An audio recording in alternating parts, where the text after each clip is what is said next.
How are you all doing? We had some confusion with the time zones. It's further up. Let's find it just for the sake of this. We're going to start this podcast off right here, right now, when I can find it. Where is it? I don't know. How are we all doing? How are we all doing?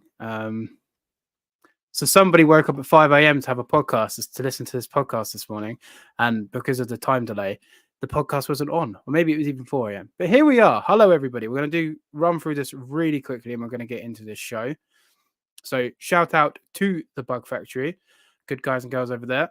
If you want to get a discount off your first order on live food, we're in a place that I've pretty much found the cheapest in the UK anyway. Use Pools-Monitors-5 for 5% off your first order, as well as any of your mealworm growing needs. And then, of course, let me just find it.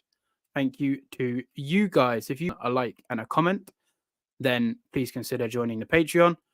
No pressure to do so, but you get entered into the private Discord where I show a bunch of cool new stuff. We have some new monitors over there which aren't public, as well as some big news from the incubator, which obviously is not public yet. So if you are interested in that kind of thing, then please feel free to check me out on Patreon. Link is in description. So how are we all doing, everybody? Let's get through these comments real quick and then we'll get into this show. Right, my laptop is on a little bit of a go slow. So hello, Matt. Thank you for tuning in. Hello, Fee. Thank you for tuning in. Hello, Rick. All the way tuning in from Canada. Wow, go figure. Hello, Bam. How are we doing? Hello, Gary. Hello, Jody. Hello, Mr. Still makes me laugh getting that message. I'm sorry, Frizy. I'm sorry. Hello, Gary. Hello, hello, hello.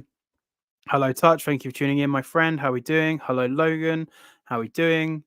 It is definitely winter here in the UK right now. The rain is horrendous. Hello, Ben. Thank you for tuning in. How are we doing?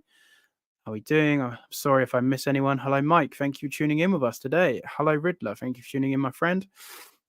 Word of advice for you all. Never go to Paul and Fees. I now want monitors and I'm sad I don't have enough. So Ben came to mind today because he's unsure on what monitors he wanted. So he came to mind to check out my collection and now he wants every single monitor under the sun. I hope we're all well. Hope everybody's well. I'm just making sure I haven't missed anybody. Hello, Michael. How are we doing, my friend? Hello, Dan. How are we doing? Hope you're well, Dan. Oh, God, laptop. Where we at? Where we at? Where we at? Hello, Parker. Also, everybody who hasn't seen, congratulations to Parker for getting some Bohemian, Razingeri, and Beckerai Parker. Please correct me if I'm wrong. Eggs in the incubator. So congratulations, my friend. It was really late. We were talking, man. Allow me.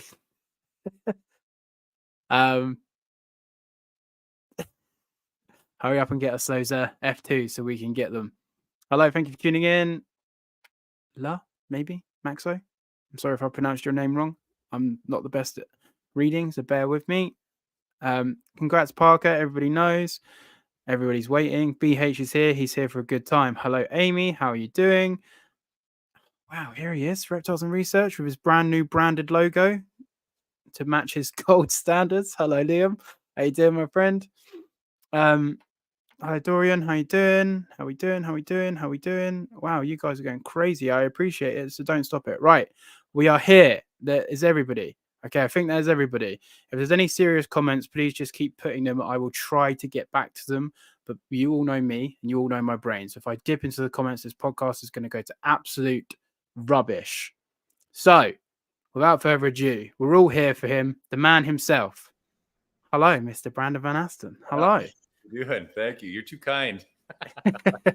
I'll start this off in the public sense. A mutual friend of ours in the UK has recently done a bit of business with you. He has put it publicly, but I don't name names regardless on the podcast. But anyway, he knows who he is. And he's like, oh, you should get him on. You should get him on. I was like, I'd love to, man. I'd love to. But I'm sure he's busy. Like we sort of spoke about before, that behind the curtain thing. Yeah. And then I reached out and you were like, yeah. And I was like, oh, wow. Thank you so much. So first of all, before we even start, thank you very much for sparing some of your time to spend with us this evening, mate. Pleasure. Thank you very much. How are you doing on this Sunday, I guess, afternoon for you?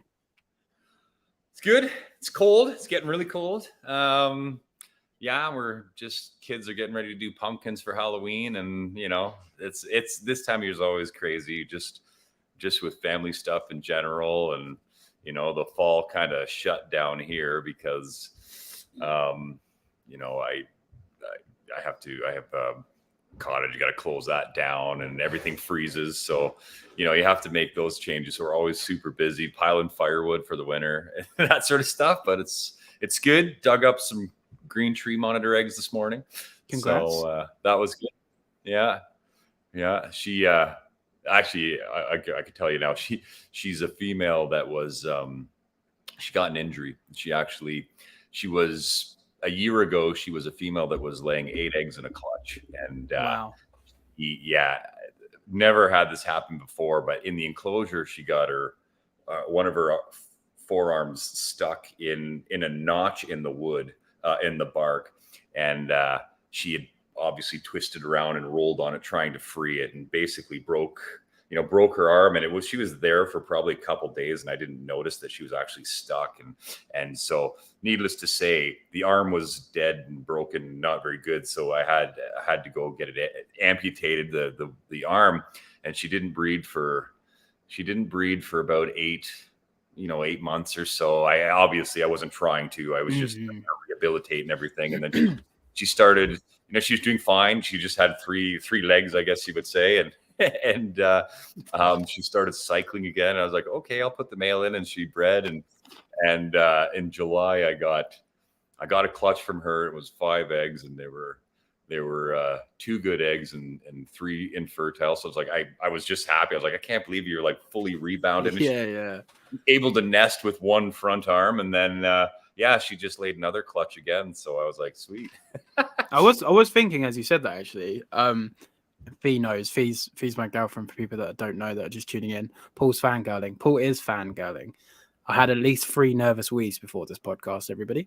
So I was going to say, how does she get on with a missing front arm? Does she still get around all right? Does she just compensate with the rest of her body? She's obviously not as mobile as she was before, but she's compensated really well. She still has, the upper part of her arm. It was kind of amputated just at the elbow. And she almost uses that like a paddle or a rudder to kind of balance as she's running and stuff. So she's doing just fine, man. I was actually shocked because I thought for sure this will impede her nesting, and it'll have some effect, but she's digging a burrow herself and doing all that stuff. So yeah, she's my original girl. So it's like I was heartbroken when it happened. And I thought there was a lot of dead tissue on her arm, and I thought, I have to get this dealt with, or else it'll go septic. And there was a few days after the amputation that she was pretty listless, and then about 4 days in, she started eating again after the surgery. So I was like, perfect. She's pulling through this, and then she's been bulletproof ever since, just with 2 front, or just with 1 front arm, and she's doing what she should do. So yeah. It always amazes me. There's a guy over here who has a leucistic kingorum. I don't know if it was a birth thing or if it was an accident. I don't know how it happened, but I've seen pictures, and it basically has no, at almost the elbow of both front arms is just cut clean off. So it has no front. It's just got like stubs for limbs on the front. And from what I can gather, it seems happy, healthy, runs around, does its thing. It's a male as well, so I doubt it impedes like nesting. But yeah, it blows my mind. There was a lady over here as well that had a Savannah monitor that had a severe down to like the spine burn. And she rescued it and rehabilitated it. And the amount that animals grown back, the scar tissue is like, it's crazy what they can achieve. Oh yeah, they're incredibly resilient. Incredibly, right? I mean, some of the things that I've seen in the past, right? I've been dealing with reptiles and monitors for over 20 years, right? So some of the injuries I've seen in the past that seemingly they heal up and it's like nothing happened. I'm like, wow, they're tough. Yeah, it does. I had a couple of injuries on a couple of mine, and nothing major, thankfully. And I'm like, oh my God, that's going to leave a scar. And within 3 sheds, it's like, oh, where was it? Like, exactly. Yeah, it's crazy. So we're going to jump straight into the quickfire questions. Normally it is just one or the other, but Tyson from Doc Merton decided to make this segment an hour and a half. So let's see what happens. Snakes or lizards? Oh, lizards. Money or time? As in, like, if I want more of it? Yeah. Yeah, time for sure. Mentally strong or physically strong?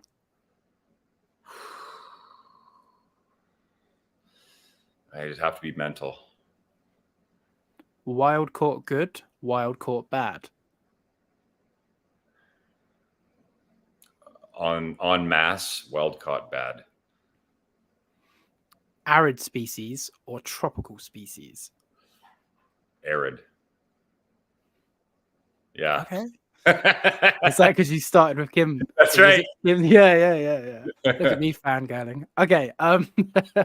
This is the bit where Fee picks 2 random animals for you to choose from. So she has chosen for you humpback whales or binturongs. I don't even know what a binturong is. It's like a fox, monkey, a boreal fox, monkey, cat thing. It's a weird animal. It's a cool animal. I'm gonna go with the binturong because I'm a huge fan of the eye. So yeah, they're not miles away. Yeah, they're not miles away. I see that. Yeah, binturongs are cool. They're really cool. They might be a Madagascar. I don't know loads about them, but they are like a boreal fox cat thing. I should know that.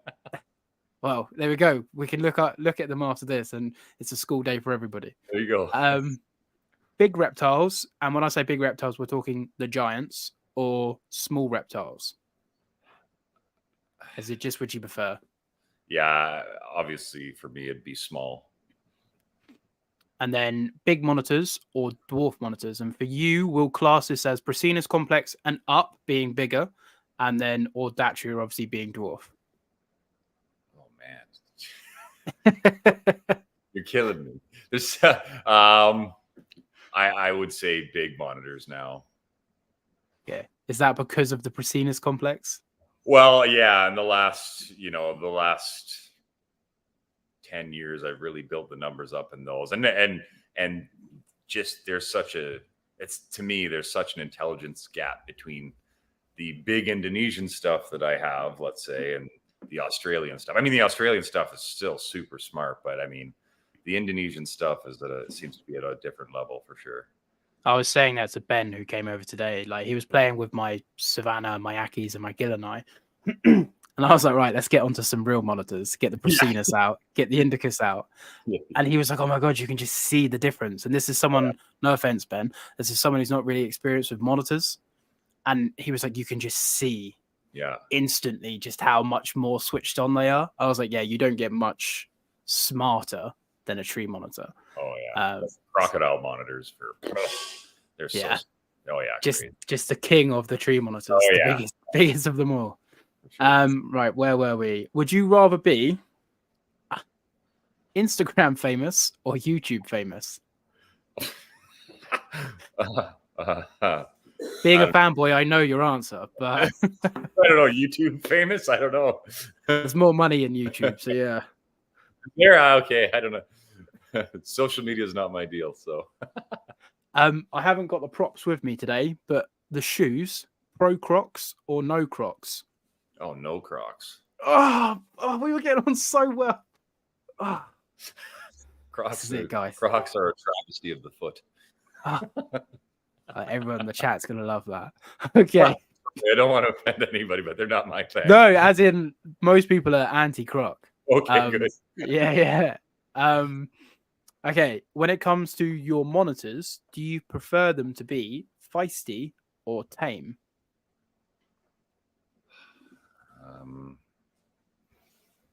I mean, socialize, let's put it that way. Tame-ish would be better, easier to work with, but I have both.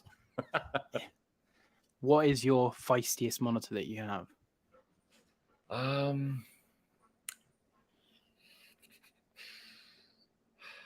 Feistiest one that I have is probably a yellow tree monitor, a rising or eye female. Okay. She's just rangy. Paul's going to be crying himself to sleep today. You best believe it. Never meet your heroes, people. I have good ones. I have really nice ones, but the craziest one I have would be a female yellow tree monitor for sure. You need to get into the Indicus complex, and I'm sure they'll give you a yellow tree run. Yeah. I've heard for sure. Have you ever kept any Indicus complex or not? No, not really. I've never just I don't know. I mean, I've just never dealt with a lot of the big monitors. I've had Mertens water monitors in the past. I've had Spencer's, and they just don't kind of jive with what I have going on, I suppose. And a lot of it is I don't feel that I would do them justice, and I'm not committed to like setting up massive enclosures for them. You know, having said that, I do have a pair of crocodile monitors now that I'm in the process of building massive enclosures for. So I only went croc-wise because I was like, if I'm going to do tree monitors, I have to do the king of the trees, right? Jesus, how long have you had the crocs? Not long, just 3 months, and they're small now, but yeah. Okay, we've got 2 more questions, and we're gonna start on the crocs. Do you prefer wild types or morphs? The natural wild types for sure. Yeah, just you know what? In the past, I've done I've had ball pythons. I've had animals that have morphs that follow the species, but I've never been keen. Like when you did ball pythons, it was all morph, right? And I was never the person that could find the recipe in my brain to make the next best combo. I hated always playing catch up, you know, with the guys that would do these killer combos, and it was always a losing battle doing that, right? So for me, my rule is it has to be appealing just on the base wild type level, and then that's my deal. Yeah, I think, in my personal opinion, once you start getting heavy into morphs, like a lot of colubrids, ball pythons, crested geckos, leopard geckos, that kind of level, not like leucistic kingorum or Bell's face, that I find that they become a bit of a pyramid scheme. You're always just trying to get up the ladder, and you're not selling to a consumer anymore. You're selling to somebody else to breed, to sell to. And for me, I just can't get on board with that. And then the last question on the wrap-ups, in your opinion, what is the best pet monitor?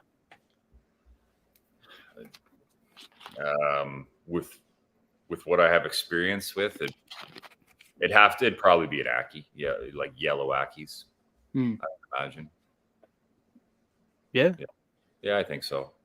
Thank you very much for the super sticker, Doug. Appreciate you, Dad. Thank you for tuning in. We're gonna get back to the Crocs. Let's just do that onto the Ackies. So I agree. I think Gil and I are slowly overtaking. I have a pair of yellow Ackies here, and I have a group of Gil and I. I think Gil and I are slowly overtaking Ackies for me personally. They're smaller. You could do a bit more with them. You can have a smaller enclosure, but it seems bigger because they're smaller. They're also, I find, hardier with Ackies. Sometimes, if you keep them too dry, you can get the stuck shed around the toes and bits. And I find with Gil and I, that's not so much of an issue. But in your opinion, and again, Ben, who was around today, he had the Ackies out, and I was just like, this is the Ackies, like the little ferrets, they're great. So why, and all your Audatria knowledge, why do you think Ackies? I agree, but just wondering why you think. Well, I've had Gil and I in transition for a period of a few months and then sent them to a buddy. So I'm only speaking for the Audatria that I've worked with. But Ackies, they're forgiving. So you can make mistakes and learn from those mistakes, and not, at the expense of an animal, let's say. The probability of breeding success with Ackies is very high. So you have a good first experience if that's your end goal. They have all the behaviors that you'd want in a monitor. They're social, right? So if that's your thing, they'll come and feed from tongs. They will come to you. So there's a bunch of benefits. The enclosure for them, in terms of monitors, I mean, the setup is pretty novice. You don't have to go crazy, and there's not misting systems and whatever you want to do, right? No water. They're just good all around as a starter. I mean, I started in monitors with yellow Ackies back in like 1998 or something, right? So, and you learn a lot with them, right? So if you want to progress, I mean, they were the foundation of knowledge, right? No, yeah, that's actually, I've never thought about that, but I started off breeding Ackies, and Ackies were more or less the first reptile that I bred. I had a clutch of Chihuahua geckos back in the day, and I had the odd random sort of baby pop out here and there, but I've never truly bred anything. And kind of where I am now, getting the regular eggs with the Indicus and doing other bits and bobs is all from starting with Ackies. So that's a good point to make that I've never sort of thought about, to be honest. Yeah, because what, if you have the recipe for breeding Ackies, the recipe for hatching Ackie eggs, then you can almost, and you understand their behaviors, let's say, over time, then you can apply that to, I would say, lots of different species of monitors with some subtle tweaks, and go from there. I started with Ackies and then slowly worked my way through all the different species of Odatria. And then what I learned from Ackies, I applied to like Kimberleys and Pilbaras with a few tweaks. And then what I learned from Kimberley rock monitors, with incubation and stuff, applied it to blue tree monitors when I got into those. And it was just an easy transition, right? Because you're already thinking along that pathway.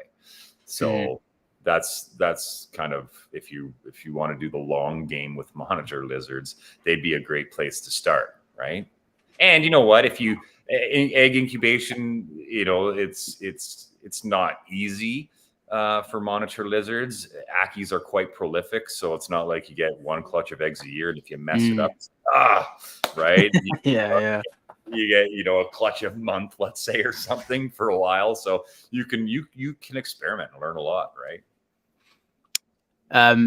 Friday's saying you need brevicorda. That's a real monitor. Yeah, I've had brevicata in the past, actually.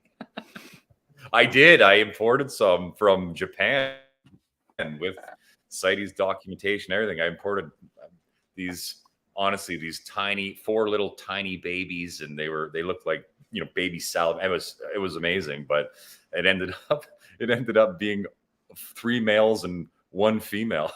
Jesus. And I was like, and I spent a lot of money on those things, man. And that 1 female, for whatever reason, again, it was a long time ago. I think that was probably 2006 or 7 that I imported them, and I still had a lot to learn. But I think if I had that female now, I probably could have got her to go. But yeah, back then I tried everything that I knew, and I just couldn't get her to go. Yeah, so. But we'll see. Maybe in the future they'll pop up again. You don't have to answer, obviously, but he's asking how much they were. But obviously, you don't have to answer if you don't want to. Fries, you can message me privately. Okay. We'll leave it at that. So on that then, because that kind of does start me off into the kind of topics that I sort of wanted to touch on. Because I kind of agree, doing the long game. And not necessarily start with Ackies, learn with Ackies, move on to different species. Because I'm a big believer, if you want to start with whatever species you want to start with, if you've done enough research and you've got the means to do so, you can. But you get too often people looking into like, I want to breed, I want to get pairs, I want to breed, I want to get pairs. Like, what is your opinion? As someone obviously that does breed a lot of monitors, what is your opinion on everybody seemingly, myself included, wanting to start breeding? Do you see it as a good or a bad? I think it's good. I just think it's like I don't know. I mean, I'm speaking from my perspective, but it's like you want to see your lizards go through their life the way they would want to do it in nature, right? And breeding is just a part of that, right? Creating life. I mean, that's just, I think, with people that are interested in reptiles, I mean, they're interested in them not the same reason that somebody's interested in a dog, let's say, right? Just as a complete pet. Maybe I'm wrong, but from my perspective, I wanted to kind of recreate a part of nature in my setting, right? So, and I think that breeding is just a natural part of that.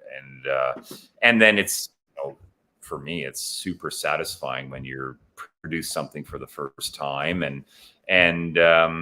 Yeah, I just, that's what I think. I don't think it's a bad idea to get breeded, like to for the end goal to be breeding.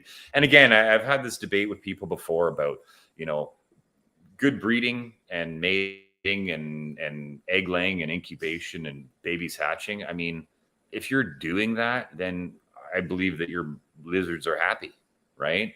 I think it's like the primary indicator of your reptiles being happy. I know there's people that disagree with that, but I think that if you can get your monitors to breed and lay eggs and do well that way, that's what they do in nature. And like when times are hard for reptiles in nature, they're stressed, there's not enough food, climate change is too hot in the environment, whatever, they're not reproducing, right? So reproduction is that indicator of a good environment for them. So I think it's natural that people want to try and breed them. That's my opinion. I've asked this to other people. I was like, if you could tell me another metric to gauge, reptile happiness other than breeding, I'd be all ears to hear it. Right? So yeah. I don't. No, sorry, carry on. That's just my thought on it. So yeah. Anyways, I don't think it's a bad idea for people to have an end goal of breeding, but it's, with depending on what you're working with, it might be a distant goal because you have a lot to learn or whatever, right? So yeah, I agree with the full circle keeping. I have a friend that's really into full circle keeping, the whole idea of taking an animal through its whole natural life cycle. I think some reptiles will breed in no matter what situation, but I will agree monitors, they won't give you eggs if they're not happy. I've seen that. There's a rarity. There's a person over here, a place over here that has a pair of Macraei, and when I say they're kept in the most dire situation, like I'm not exaggerating, then this animal's got 4 layers of stuck shed. The female laid 3 eggs. So there are cases where these animals are just like, okay, we need to pop out our genetics. But then with nuance, it could have been that they got someone else was taking care of them and started spraying them regularly when they weren't getting sprayed before. That little change could have just been that difference that animal needed. I think for me as well, I'm going through this own battle in my brain at the moment where I'm like, I don't have to breed. I can just enjoy my animals. And then I get a new animal. I'm like, right, I need to find a male or a female for it, and I need to pair it up. Sure. And I don't know why I keep doing that, but I'm like, okay, I have to have a pair. Like I have a peach throat here, female, young one. And I'm like, okay, I need to find a male. I don't need to do anything, but I need to find. So I understand. I just find that sometimes people will get a pair of true monitors that have never had monitors before, and they're like, yeah, they're going to breed in 6 months, and I'm going to be rich, and that's how I think. I'm talking to a minority, but I think that's how they see it, and they almost don't appreciate the hard work that a breeder's put in to breed them, produce the captive bred, get the captive bred, raise the baby, and then you don't realize, because my first ever true monitor was an adult, and then I got a baby off one of my friends who breeds them. Mm-hmm. And it's a completely different experience, completely different world. And I think I'm just trying to get out there that if you're going to start with monitors, if you can, go for a captive bred baby from a good breeder, learn that baby. And if it grows up to be female, you already understand her quirks, her traits. You know what she likes, what she doesn't like. And you'll be able to manipulate, inverted commas, her a little bit better for that end goal of breeding. Would you agree with that? Oh yeah, for sure. Like, I mean, for me, when I started breeding tree monitors, I think my blues 12 years ago, I bred blues, or 11 years ago. And like I had no luxury of captive bred animals at that time. There was none. Everything was an import. And, I had a lot of experience with the Australian stuff. So, I was able to make it work with them. They're not, having that experience was good, and was able to succeed. But you're right, it is like night and day with a captive bred animal versus a wild caught one. And just by the sheer numbers, how many wild caught ones have come in the past, and how many do you still see around today, right? Like that's an indicator. And they live a long time, the tree monitors, right? So the captive bred ones, you can't, if you have the option, captive bred is way better for sure. But yeah, and now they're, somewhat available captive bred. So that's good. Yeah, I think of the common 4, greens, blues, yellows, and blacks, they're all being bred. I know that they are. I'm just trying to think how readily, but they're all being bred here in the UK. So you can get a captive bred of the common 4 species. It's again, when Ben came over, my adult male sarong, he's a long-term captive. I got him as a 2-year-old adult, but he came as a fresh import, and you can tell he's a bit more. And even though I've had him for nearly 3 years and been trying to imprint on him, whereas the captive bred 1-year-old baby just launches herself out for food and just does that prasinish jump that we all love. Yeah. And I'm like 3 years with him, and he's a bit like, 1 year with her, and she's just on your face. So and for me, it was, I look at it like I dreamed of owning prasinish since I was 7. I'm 29 now. So I own 2 prasinish. I used to own the Maruki that everybody wanted. I know, and I let him go. He's gone to a friend. He's still in a very close circle. That's good. He wouldn't have gone to the wild, as it were, to someone I didn't know. He's gone to like one of my best friends in the hobby, so it's fine. Good. He's in the circle. But I started with adults. That was my first ever tree monitor as well. That blue one, the Maruki. Yeah, of all tree monitors to start with. But I got to this place and I was like, oh my God, I finally got this animal I've always dreamed of. And then I was like, I need to find it a male, because I thought it was female at the time. And this is something we'll touch on actually, because it was kept as a trio. And then I had it, quarantined it for 6-7 months. My male came up, got my male, put them together after a bit of quarantine, and showed signs of breeding. The female Maruki showed sign of vitellogenesis, all this, that, and the other. Long story short, it was a male. But I let my goals of breeding cloud my 5 years of dreaming of these animals. So then when I got the captive bred baby, it almost brought me back to that. This is what you wanted. This is the dream. This is the amazing animal, because there's no pressure on sex. There's no pressure on breeding. It's just an animal I can enjoy. I hoped it was a female, and it is. And I can just raise it up. And that's kind of the point I'm trying to make to people listening, because you get these pairs become available, or these imports, especially if you're in America, come available. You almost lose sight of what these animals are that you're buying if you kind of skip a step in the ladder, sort of thing. Yeah, well, 100%. I mean, if you don't have a genuine passion for them and an interest in them, then you're going to miss out on what it takes to probably breed them anyways. Like if your end game is to produce a bunch of babies and, like you said, make money, I've seen people, I mean, I've been doing this long enough now, or I've seen lots of people try and do that, and it's probably been 100% fail rate, almost. Yeah. Right, with stuff like that. So I mean, for me, I always want to try, and if I get something rare or new, I want to try and breed it. But it's also to the point where it's like, if they didn't breed, I wanted them anyways. You know what I mean? Like I want to keep them. They're just amazing animals for me. So, but yeah, I think if your goal is, I don't really care about tree monitors, but I know the species sells for a lot of money. I'm going to get them and make that money. Forget it. It's not going to happen, because you have to have an interest in it to be able to observe them and pick up on the things that you need to pick up on to breed them successfully. Right. Yeah. 100%. Hello, Herman. Thank you for tuning in. I agree. What I found really interesting, actually, because I'm not sure exactly how long you've had the Glauity, the Kims, but you've had them for a long time, and you still keep and you still breed them. Yeah, like I think I got my first Glauity in like 1999. Yeah, that's mad. Back then, that was my dream lizard. I wasn't even thinking tree monitors back then. I had seen pictures of Kimberly rock monitors, and I was like, oh, that is the pinnacle of lizard to me, right? And yeah,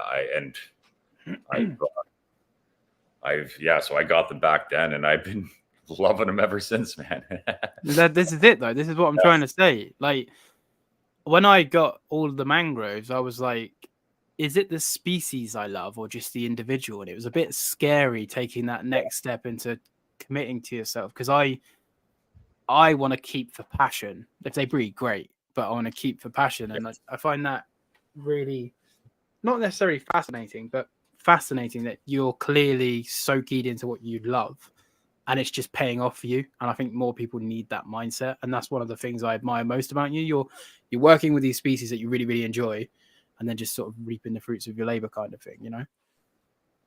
Yeah, like, I mean, again, I wanted them because I love them, and I I still love them to this day. And it's been, I've had them for 25 years now, and you've seen ebbs and flows in the market for them. There was times where, I would sell a bunch of them to Europe, and then, certain people would breed lots of them in Europe, and the price would seemingly crash. And I was like, I don't care. I love these things. You know what I mean? Right. There's been ebbs and flows in the demand for them and the price of them. And that doesn't really matter to me. I don't care. I just love them. Right. So that decision to work with that stuff has never been a monetary thing for me.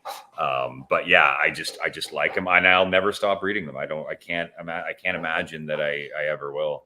Right. Because again, back when I started breeding reptiles and stuff, I had a guy with really cool animals here.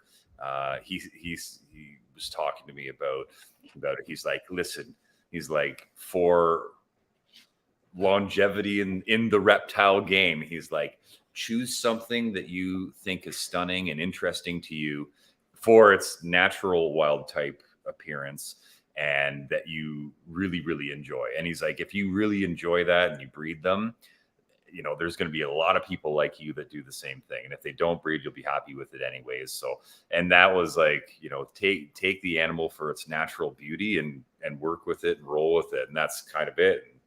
And same with the tree monitors, man. I mean, I took a while to get into tree monitors just because, in Canada, they were never really available. It's hard to find somebody to export some to you from the US, let's say. And, they were always seemingly difficult from what you heard back in like the early 2000s and stuff. People, they're notoriously hard to breed. Nobody was breeding them. And but I always liked them. There was the conflict with importation and stuff, which, I wasn't too big on that, but I when I ended up getting my first McRae and producing them, I was like, oh, these things are amazing. So then it was like, okay, they're really smart. I love them. They're beautiful. I have to do a couple of greens, but like now I've set myself up with pairs of each of the species to the point where I have, a few bloodlines of each, distinct bloodlines of each, that I can breed them from now until the day I can't breed them anymore, because that's my plan. You know what I mean? Like, I don't ever plan to get rid of them. So, and so put it that way. That I had this thought today because I've recently been hatching lots of Gillenai, and I sort of started with Ackies. They didn't make me, to be honest, I probably ran at a loss, but made a little bit of money from the Ackies. Got other species. Now I'm getting the Gillenai, and the Gillenai are enabling me to get other species. And I'm kind of seeing this sort of pattern of like, I really love the Ackies. They've enabled me to get Gillenai. I really love the Gillenai. Now they're enabling me to get X, whatever I decide to get from them. And it all comes back into the animals. And I don't have a flash car or a fancy watch. And I've got some nice lizards. And I feel like I'm earning my stripes and working my way up. And it's trying this flavor of the month, trying this flavor of the month. And I say that because I've had Kimberleys, I've had Pilbaras, I've had other bits and bobs like Dorianus. And as much as they're amazing to look at, they're just not personally for me as a captive. And I'm really annoyed that I don't like Kims as a captive because they're so stunning. I've tried them 3 times. And I've tried an adult male who, to be fair, in his defense, had gout. So he wasn't in the best of condition when I got him. So we'll let him off. Then I got a young pair, but they were so crazy and schizo. And I was like, it's just like keeping mangroves. Like, what's the point? Yeah. And then I got some babies, and they were incredible. And sadly, I fell on a little bit harder times, and they were the last in, so they kind of were the first out. So I'd try again from babies, and again, that brings me back to this baby point. And you get a captive bred baby. Obviously, all Kims are captive bred, but you buy an adult, you don't know what that and life that animal's had, and you don't know what work you have to do to imprint onto that animal to get it to the point of being a pet. And getting a baby, you can imprint it how you see fit, whether we agree with that or not, but you can do what you want with that baby to get it to where you need it to be. So yeah, I find, is there a criteria, or at least was there a criteria in your brain at the time that you sort of went through? You were like, I'm trying to get a new species. For example, when you first got into the Macraei, was there something like you just really like the look of them, so that was enough, let's give them a go? Or was there like a little list that you went through before you brought a new animal?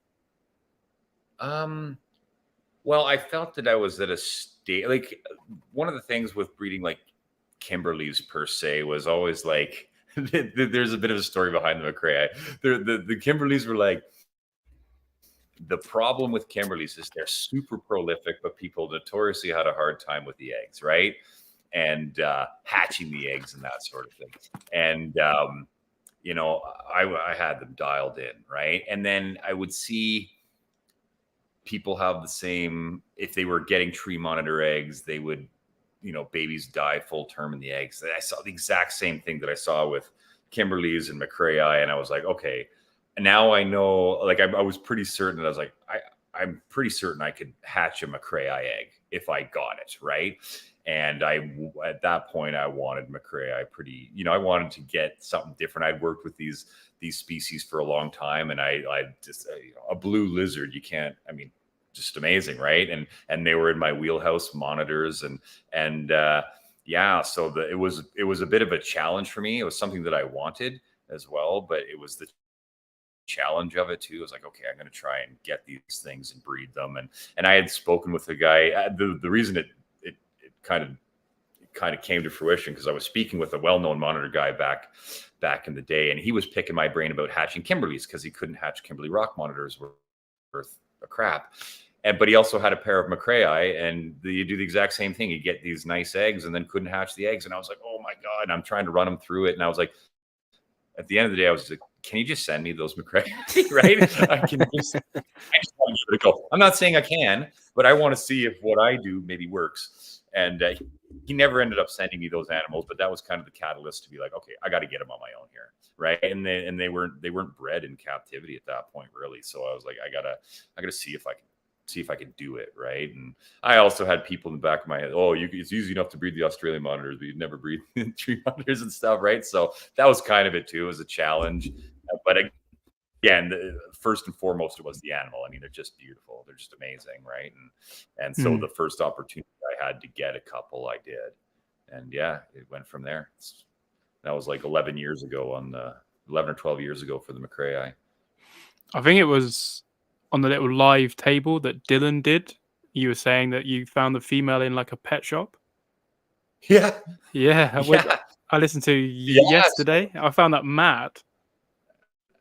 Yeah, I don't, to this day, I don't really know the full details of that animal, but I was at a reptile show, and I was a vendor in Toronto here, and this guy comes up to me and he says, how come you don't breed the tree monitors? And I was like, well, I at that point I had a male Macraei. I had found a male. And he says to me, he's like, I work at this pet store in a town kind of close to where I was. And he's like, we've had a Macraei there for like 3 years. And I was like, what? He's like, yeah, it came in as a baby, and they bought it, but they have because it's a pet store, they had a huge price tag on it. And nobody had purchased it. It was like a display animal. And I rarely, like, I'd been in that pet store in the past, but it wasn't anything that I was interested in. So I hadn't gone in there in years and years and years, right? And I was like, are you serious? He said to me, he's like, yeah. He's like, I'm like, are you sure? And in the back of my mind, I'm thinking, even if it is a Macraei, it's probably a male Macraei, whatever, right? So I was like, do you have any pictures of this thing that you could show me? Like, we're talking at this reptile show. He's like, hold on, I'll text somebody who's at the store right now. They can take some pictures of it. And I was like, all right, sounds good. And so a couple minutes later, he gets some pictures in, and I look at the thing, and I'm like, holy crap, man, that might actually be a female, right? So literally trying to play it cool, like, oh, well, yeah, that's a boy. I don't want that. No, yeah, right. So then the next, literally, it was the Sunday was a reptile show. Got home, unpacked all the animals. The next day, it was Monday after work. I drove out to that store, and I look in the thing, and I'm like, man, it's like an adult McCrae that had been raised in the store. So I don't know how well it was, raised and everything. So I'm talking to the manager of the store there. And I was like, what can you tell me about this thing? They're like, we've had it for a long time. It came in as a baby. We bought it from a wholesaler as a baby. I'm like, what? Really? Holy smoke. And I'm like, anything else? Like, no, it's pretty, it's used to people. It sees people all the time. They're like, it laid a couple dud eggs once. I was like, what? Okay, perfect. Right. I was like, sweet. But they had an exorbitant price tag on it. Like, it was ridiculous. And I wasn't going to pay cash for it. So I said to them, and this is when I was breeding, like, I had some ball pythons and stuff still at the time, and geckos, whatever. And I said to them, would you be interested in trading a bunch of animals that you could actually sell in your store for that McCrae? And the manager was like, absolutely. I'm sick of sitting on this thing. Right. So I traded like a bunch of ball pythons and geckos and whatever for this female McCrae. I didn't care. I gave them the dollar value. Best trade ever. Yeah. And I got that thing, and she was in my mind, I was thinking she's a bit lean, right? She's a bit skinny, and I don't know what they'd really been feeding her in the store. I tried, she would eat some crickets, and we don't have locusts or grasshoppers in Canada, so she would eat some crickets. She'd eat a bit of scrambled egg. She would eat a pinky or two or whatever, but she just wasn't like a ferocious eater. And I gave her some time to try and beef her up, and she did put on a bit of weight, but not like a crazy amount of weight. And then she dropped a couple dud eggs for me too. So I was like, well, she's producing these eggs, and again, I had no experience with tree monitors. I still think she's a bit lean, but I'll feed her up for a month, and then I'll put the male that I have with her. And that's like, after she laid those duds, I fed her, and then put the male in with her. And within a month of me putting the male in, they were locked up, and she gave me a clutch of 5 perfect eggs that first clutch. And I was like, wow, that was great. Right. And and then it's funny because after she laid a clutch of fertile eggs, she turned into like a ravenous feeder. Like, she just really? Yeah, she started doing her thing, and it was almost like she just needed that, that cycle and that breeding to kick her in the pants to do what she wanted to do, I suppose. But and she has laid 5 eggs every 3 months up to this day since I got her. How about that? Yeah, pretty much. Best trade ever. Pretty much every 3 months, I'd say. Yeah, she's getting older now. She has missed a couple. She has missed a cycle, and then I've got a couple clutches that were like 3 eggs. And again, I'm assuming she's probably like 15, 16 years old now. So she is slowing down, but she's still breeding. And, I've given her some time off. Like, I've given her a cycle off in the last year or so. And then just to let her, regroup, I suppose. And then I'll put the male with her, and then she'll lay a clutch of 6 eggs. I'm like, oh man. So that time off allowed her to develop an extra follicle. So she doesn't want to stop just yet, but you can tell she's getting older.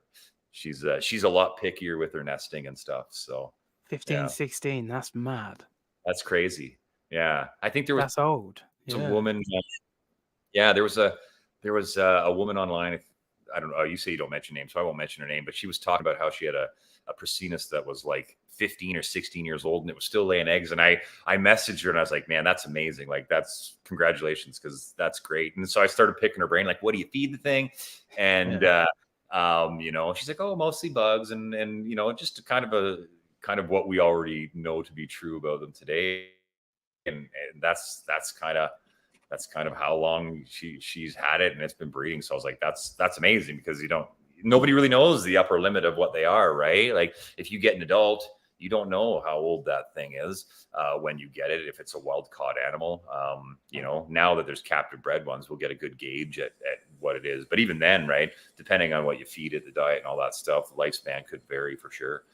So, but yeah, it's interesting. But that's the story behind the McRae. I never look back. Now I've won. I'm like, well, if I have McRae, I have to get some Prasinus, I have to get some Risingeri. And, you know, over the years, I've been able to get those extra bits and source those animals. And I just have to try and source some Bomei, which Parker will help me with that, I hope. if he's still here, Parker. Yeah. And then and there's my buddy from Sundown Reptiles, Brian Sue's son. He's got some, and I'm certain that he'll breed them too. So yeah. I'm sure they'll be available. I need to reach out to him. I'd love to get Brian on. He's I've never spoken to him, but he seems like he's really a wealth of knowledge on the tree monitor stuff. He's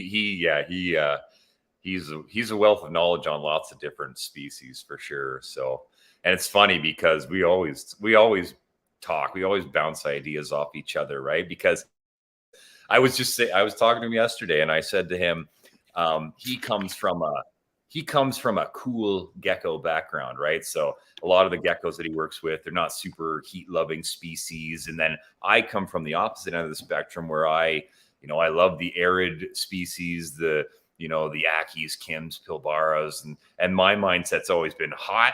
His mindset's always been cool. And now we're like, you mean in the middle of the tree monitor stuff, for the tree monitors, right? So we've approached things from different angles. So it's just good because he thinks about things way different than I do, and it, we've come up with some interesting things, and we kind of unify where things meet. So that's been good. He's been super helpful to me breeding. I'm sure I've helped him in the past too, right? But just like to rethink how I do certain things with them, and yeah, for sure. Like the tree monitor game now for me has really improved after talking to him and seeing how he's approached things, right? So yeah, it's good. Yeah, there's a couple of questions we'll dip into on some of that stuff you just said, but I find that since because I had no reptile friends until I really got into social media, and then I've made some really good friends from all around the world, and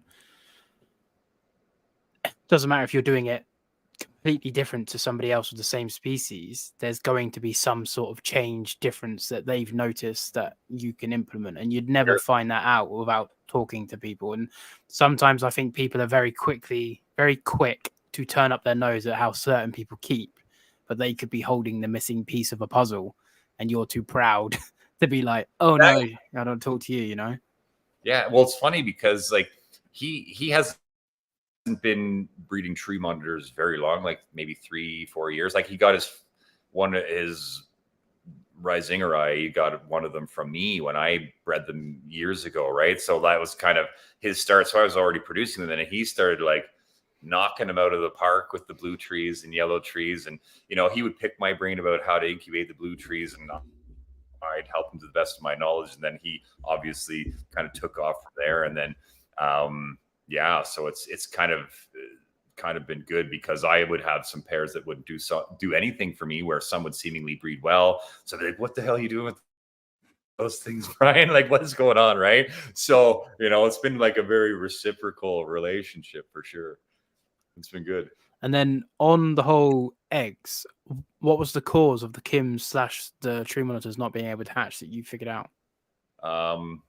Overhydration, 100%. So the eggs are just kept too wet. Yeah. And that can be because of the relative humidity, right? They might not even be touching substrate. It could just be the relative humidity in the box, the relative humidity in the incubator. It could be because the substrate's too wet if the eggs are right on the substrate. But if you have a full-term baby monitor that cannot hatch out of the egg,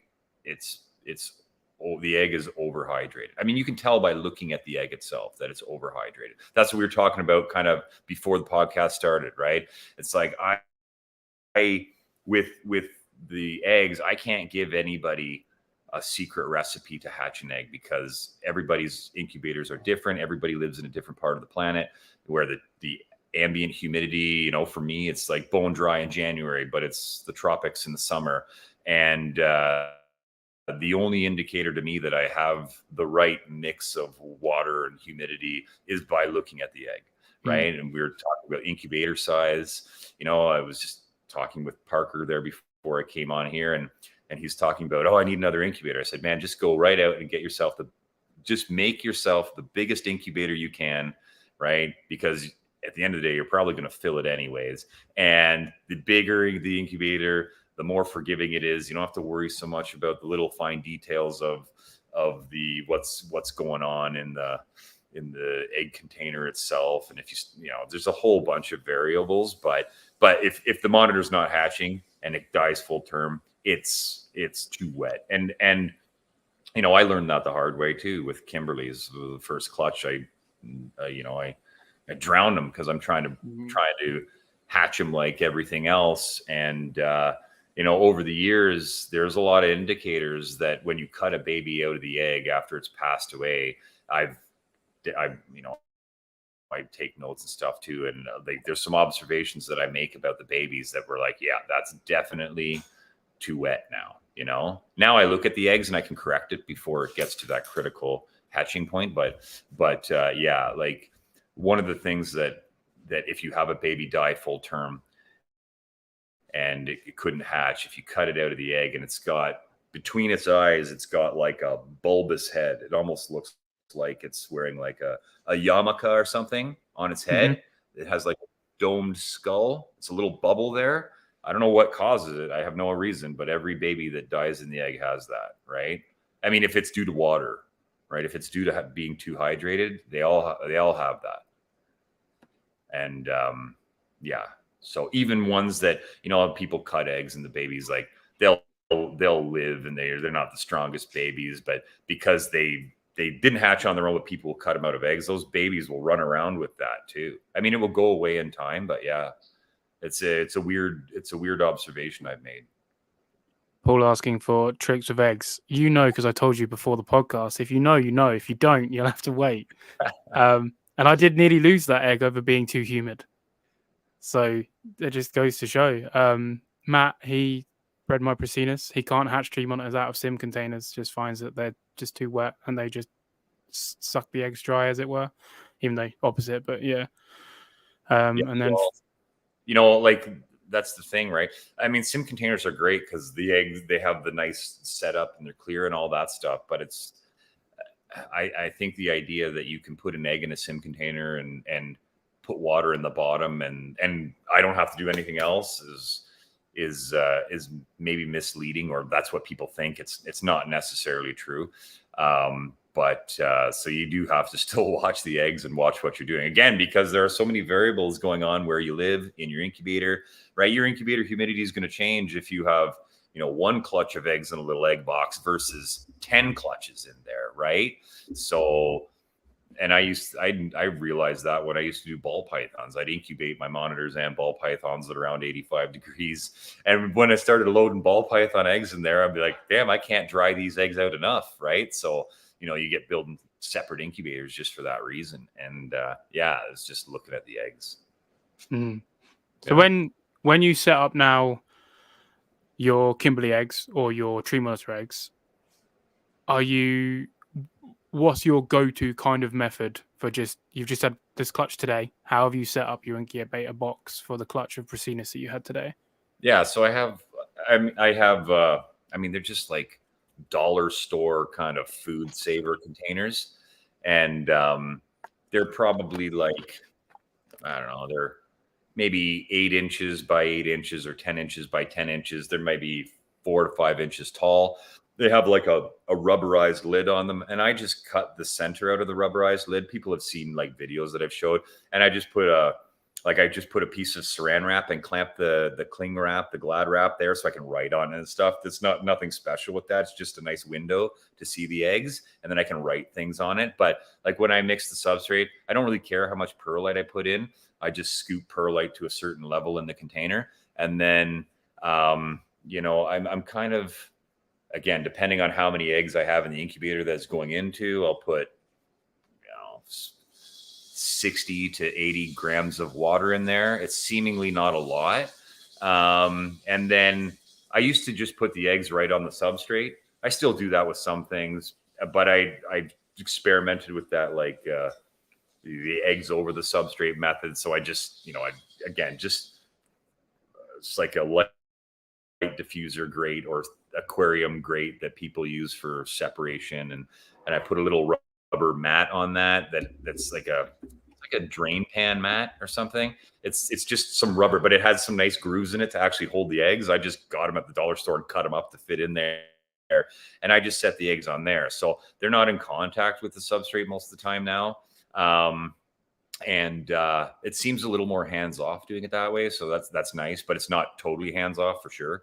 So that's what I do. Put the eggs in there on that kind of rubber tray, so they don't roll, and snap the lid on. My incubator containers have 8 holes drilled in the sides, but they're like 1/16 of an inch holes, 2 on either side of the container, none on the top.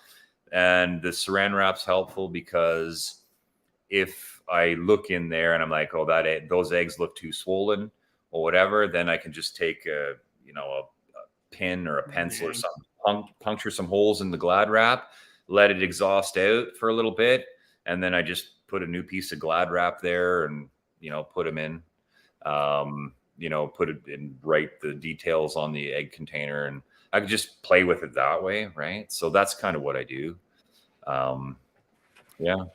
Yeah, that's similar to Croc Doc. I was speaking to him in March, and he says he literally just has a tub, puts some effectively cling film, but kind of breathable type cling film, sits it over with his lace, and then he just clicks the lid on. For the most part, he forgets about them. Like you say, if the eggs get a bit ballooned, he lets them aerate. If they start to indent earlier than he's expecting, he might add a little bit or cover a hole or whatever he wants to do. And it's about, what's interesting as well is, because I'm not an expert at all by any stretch of the imagination on incubating, I'm still trying to find my feet with it. I've been quite lucky with the Audacia, but anyway, my incubator's in my reptile room, and we've only lived here pretty much a year to today. So it's a whole brand new reptile room, brand new house. I have to relearn all my enclosures, relearn all my temperatures, relearn everything because of the ambience. We had one day where the room got to like 33 degrees. And for my monitors, it's a bit toasty, but I'm not too worried. But my incubator it's a wine fridge. But it started creeping up. And I keep my eggs roughly about 28.5, which I think is like 84 for Americans, around that sort of temperature. So I like to do it on the cooler end and let them take a bit longer. I've got like a little Wi-Fi thermometer in there, and I was getting like dings at work, and it's like, your incubator is 30 degrees. And I was like, oh no. What? I was like, what? Came home and it was like 31, and I had nowhere else in the house to put my incubator. Right. Bar our lounge. So we have this like shanty wine fridge with reptile stickers right in the middle of the lounge now. But it's just getting cold enough where I can move it back into the reptile room. But yeah, that simple stuff, it's like, if you're not paying attention, you could not see that for a week, and all of a sudden your eggs have all been cooked. And yeah, it's a case of, it's not just so much because I had the incubator dialed in at my old house, but it's a whole new house, and something that I hadn't equated for was the room getting too hot. And thankfully, I had that thing in there to tell me it was getting too hot. Otherwise, I wouldn't have realized, and it would just my eggs. So incubators just heat; they don't cool, right? I mean, the ones that we're all using, anyways. So you got to be careful of that. But you know what? I always say, like, extremes in temperature on the high end are bad, right? Obviously, prolonged exposure to 88, 89 degrees, you don't want that at all. But I think they're pretty tolerant of periodic cool temps for sure, right? So I mean, it'd be nothing for an egg to drop to the low 70s for a day or two, and the incubator was unplugged and I didn't notice, and you plug it back in and it's fine, you know. So Mm. it's temperature. I mean, the on the high end, temperature is a killer, but it's, you know, it's more the humidity that is the killer of those full term babies. But yeah, for sure, I see what you're saying with the temperature. Yeah, it's one of my friends. He I think he spoke to you about it actually, and you gave him a bit of reassurance. But he had Bracinus eggs cooking, and he was having some electrics done, and they killed the power to the kitchen where his incubator was plugged in. So obviously it killed his incubator, so it just dropped down and got really, really cold, and it was cold for like 3 days. And he was like, "Oh my god, all my eggs are gonna die." And I think you said that you'd had a similar experience, and yeah, all the eggs hatched; they were all fine. Oh yeah, I had. Yeah.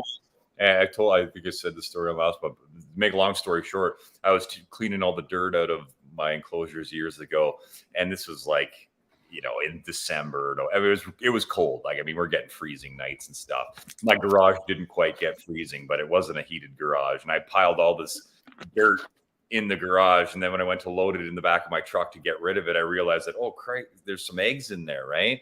There was some eggs sitting in my garage floor for a day or two. I couldn't even tell you how cold it was, but wasn't much above freezing. I swear it was, you know, maybe 10 degrees Celsius at best, not even like 5 degrees. It was cold. Anyways, I was like, well, I might as well try and incubate them and they'll hatch. Right. So yeah, it's like, and you see that with chameleon eggs too, right? You know, I've bred carpet chameleons in the past, and if you keep the eggs at a static 82 or 3 degrees Fahrenheit, they'll take 6, 7, 8 months to hatch. But if you give them the diapause, where I took those eggs and I forget the exact method, so don't quote me on this, but I kept them warm for a month, and then I put them in my basement at like 65 degrees Fahrenheit for a month and a half, and then brought them back to the warmth, and they hatched within like 3.5 months. It was crazy. They just needed that like shock to turn on, right? The development. So, because if you think about a veiled chameleon, right, 5-6 month incubation, I mean, the baby veiled chameleon is tiny. It shouldn't necessarily take that long to develop, right? So something with the temperature drop too, it's a good thing. And I always saw that with ball python eggs, right? Ball python keepers would always wanted to get their eggs on the ground and hatched as fast as possible. So they're always incubating at the upper limit of what you think an egg could tolerate, right? Like 89, 90 degrees. Like, that seemed ridiculous to me. I always put my ball python eggs in my monitor incubator that was like, you know, 84, 85. They'd take, you know, 65 days to hatch instead of 45 days. But the babies all hatched out huge. They all fed right away, right? There's never any issues. So, you know, there's something to be said for, you know, even that temperature drop for eggs, let's say. I mean, I don't set my incubator now to drop down at all, but, you know, cooler incubation is not necessarily a bad thing. So if an egg, you know, if you get a situation where your egg drops to like high 60s, low 70s because of a power outage or something, it's like, don't panic. It's no big deal, right? They, you know, imagine, I know where they bury their eggs. They're trying to bury them for a constant internal environment under the ground and stuff, but there's still fluctuation for sure. Right. So, yeah. Yeah. I try not to stress too much on eggs. Basically, in my head, if they're going to hatch, they're going to hatch. If they don't, they don't. Don't get me wrong. There's a couple of eggs that I really want to hatch, but I'm sure once you get past the first clutch, then you like, you know, they hatch. The first clutch is always the nerve-wracking clutch. No matter what animal species, the first is always I need to check it every day. Yeah. And that happened with me with my Ackies. My first ever clutch of Ackie eggs, I can't remember the exact timeline, but I candled them at like 2 weeks old. Yep, they're all fertile. And then I was candling them again at a month old. And now I know the fertile. I don't need to candle them. But my first ever monitor eggs, I was like, this is so exciting. Look at these embryos growing.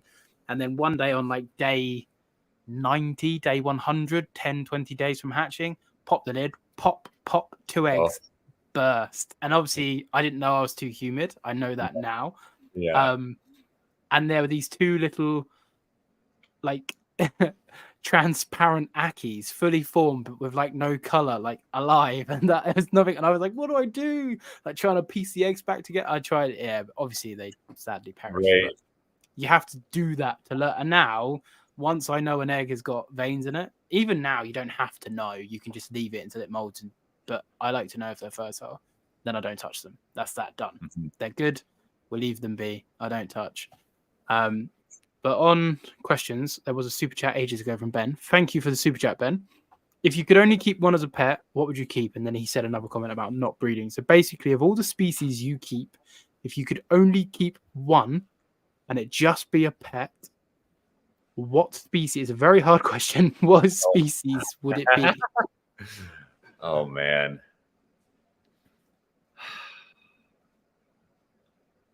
I don't know. That's not fair, but I'm going to stay true to my roots. And I'd have to say a Kimberly rock monitor, just because I can't abandon that ship like we were talking about before. You know what I mean? I've had them for so long. If I was only limited to one animal, but like, you know, I couldn't answer that question. Yeah, it's impossible. The tree monitors are on an equal plane too, right? I just feel that if I say a blue tree monitor, that I'm selling out the Kimberleys. I don't want to do that. Yeah. You know, as you got the Kimberleys to go out the door, they would be like, "You only got here because of us." Like, yeah, don't you dare. That's right. Yeah, I couldn't pick, to be honest. I think it would have to be my individual mangrove, but as regards to just species, I would probably pick my green tree monitors because they were my Kimberleys. I've dreamed of owning them. Right? Yeah, so, exactly. Yeah, if I didn't own Mango the Indicus, it would definitely be the tree monitors. But because of her as an individual, I'd have to pick the Indicus. But on tree monitors, let's sort of shift the conversation a little bit. Sure. Let's start it off with the Crocs. Can we talk about the Crocs? Is that possible? Sure. Yeah. Yeah, sure. I don't know how to say this. This is a complete This is a tangent. I'm not sure what that species is.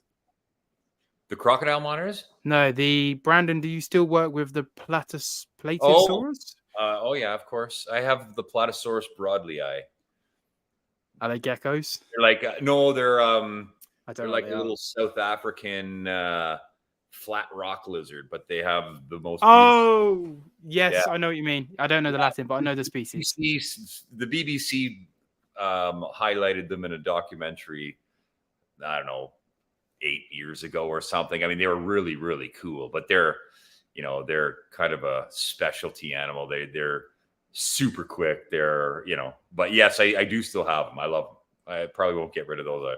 One of the reasons I won't get rid of them is because I'm like, I love them, but I'm like, I don't know if anybody else has them. If I get rid of them, I don't know if I'll ever see them again. Right? That's part of the problem.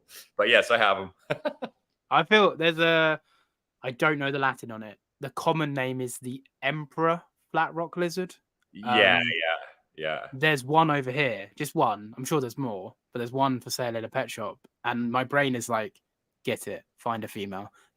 Find a female. Yeah, they are really cool. I mean, yeah, and they're communal. They're communal, so you can you can keep a decent group of them, and then the males do. If you have several basking spots in a big cage, and they like it humid, they like to hang around rivers' edges and things and eat flies. They jump for bugs. They're really neat, right? But they're totally communal. Like I'll hatch some babies and I'll raise the babies up independently for a month or two, and then I'll just throw them in with the adults, and everybody seems to get along. And yeah. The only bad part about them is they're so flighty and their tails are super sensitive. So if let's say I had to clean the enclosure and I had to try and catch them all, first of all, it's really hard to catch them. And second of all, you're almost bound to have one drop a tail, right? And they'll just drop it when they're running away. So I try not to disturb them too much for that reason. But, and I'm sure if you worked with them more hands-on and you were more interactive with them, that wouldn't happen, right? But yeah, they're super cool that way. The good thing is though, their tail grows back just like the original almost. So it's perfect. Oh, okay. You don't know it. Okay. Yeah. So it's not just a random discolored tail. Yeah. Yeah. That's right. Yeah. I recently got into the toad-headed agamas, not the wide mouths. These are a smaller species and more colorful. Yeah. Completely different to anything I've ever experienced. Very, very communal. Wag their tails to talk to each other. Jump for flies, and very, very inquisitive. You walk into the room and they'll all come to the glass, put their hands on the glass like little puppies, and then sort of look and watch. And I'm like, my monitors don't even do this. Like, why are you guys like? So yeah, it's my brain is slowly telling me there are some cooler niche lizards. I don't have to just keep monitors, and yeah, like I mean, you know, I have like dabbled in some just interest projects, right? And you know, like I have some earless monitors too, which are cool. I have some, like, the knobtail geckos are really intriguing to me, so I keep a bunch of those as well. But yeah, we were talking about this the other day. It's just, there are way too many cool animals, man. You could drive yourself crazy trying to get them all, right? So you gotta rein yourself in. But yeah, I have a few little projects like the Platysaurus for sure. Yeah, I feel like I probably will be staple Branids, but I have 3 or 4. I've just I've put my name down for 5 new geckos myself, because I've got some Stenodactylus recently. Oh yeah. Love them, great.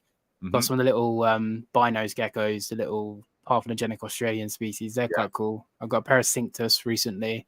They're really cool, the knobtails. And then I'm hopefully getting some gecko smithy, the green-eyed geckos, like the tokays. Yeah. And I was going to go for tokays.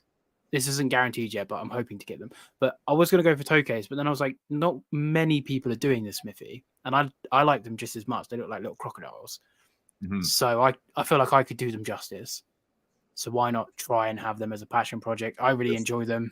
If people want to buy babies, great. If not, I just enjoy the species, and that's kind of the plan.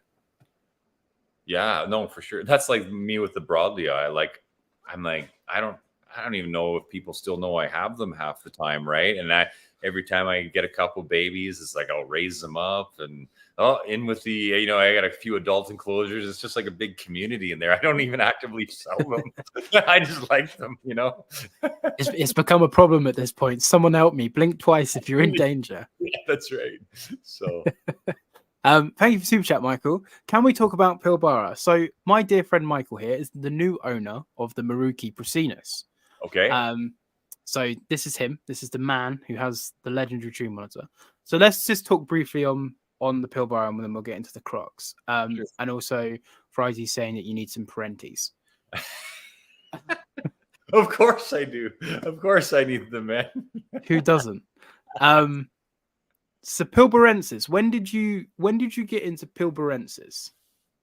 I think maybe 2004 or so, 2003 or 4.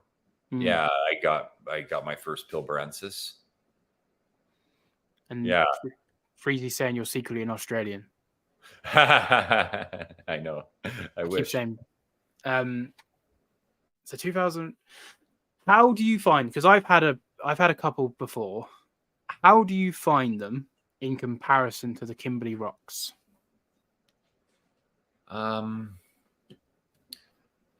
Well, I think with the way that I do my monitors, they're the same.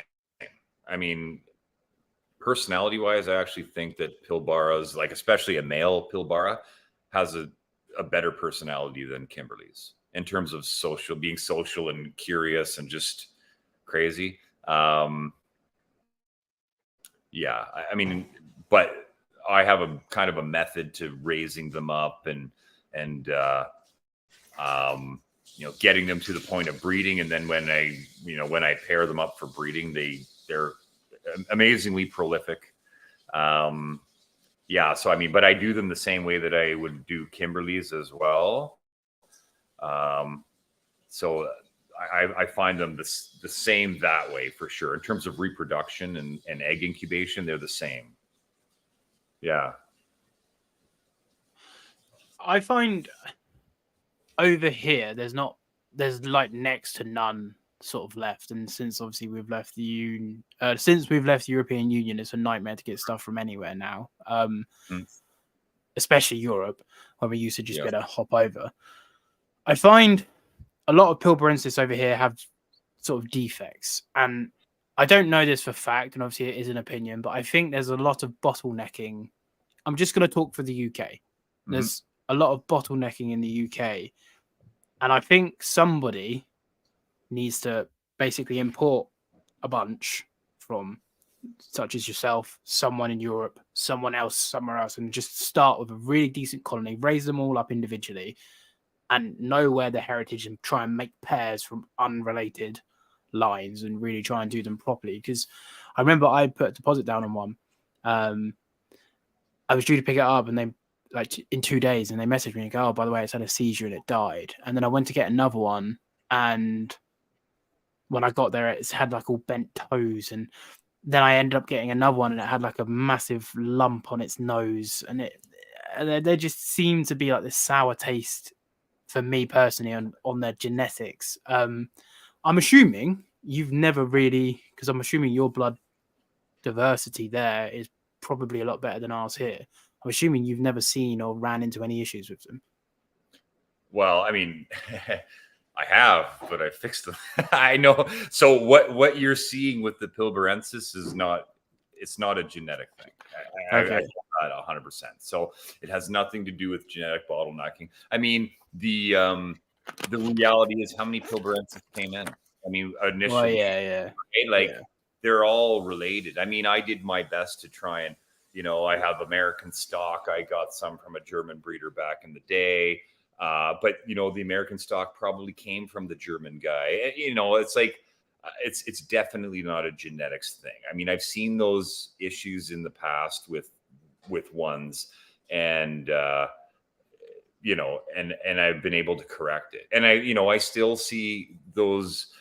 I don't ever have those issues anymore. There's a couple things, man. Like, you see those issues because, one, they're kept too cool. Pilbaras need to be hot as hell. And I mean, to the point where you're like, that's ridiculous, but they love it. And the other thing is, like, baby Pilbaras and even Kimberleys to some degree, they don't do well when you raise up 3, 4, 5 babies, and there's like together, and people try and do them in aquariums, and they're only tiny little babies. I can put them in a 10-gallon aquarium, 4 of them together. There's so many social cues that you don't know with them, that inevitably babies will. And the tail kinking is not genetic. It's because the baby's not getting food when it's calcium dusted or whatever. I don't even know if the kink is directly related to stress or indirectly related to stress. Bumps, I think the bumps are because of temperature. I'm not sure if they can process calcium that they can consume with their food at low temperatures relative for what they actually need. Because I was talking with somebody yesterday, and they're like, I have this Pilbar and it's got bumps all over its back. I do, and I know those are there. He didn't get those animals from me directly. He got them from somebody who I sold them into the US, who had produced them, and so I've seen all those issues before, and those issues they're 100% husbandry and how you keep them, for sure. That's really interesting. So I've seen it. I just know, because I've been breeding them for a long time, and I've tried to put babies together. And yeah, you get some that are fine, but then you get, if you had 5 in a 20-gallon aquarium, you might get one that's like, oh, awesome. And then the rest, they always have some sort of issue. And yeah, so that those issues, and I've heard in the past a million times, I don't breed Pilbaras because the genetic pool is blah blah blah.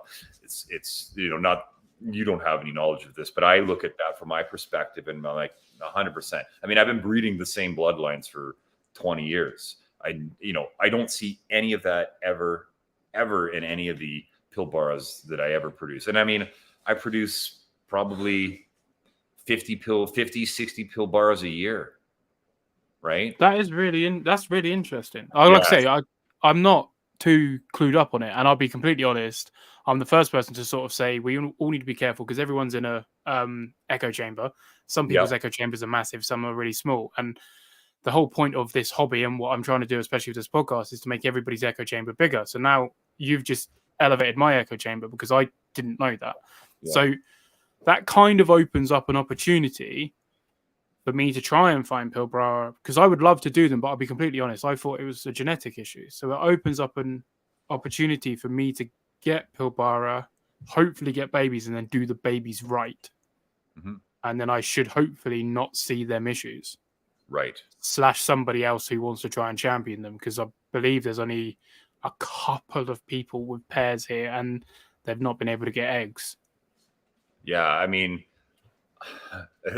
yeah, if you're not getting eggs from your Pilbarensis, like I would almost 100% go to the temperature, man.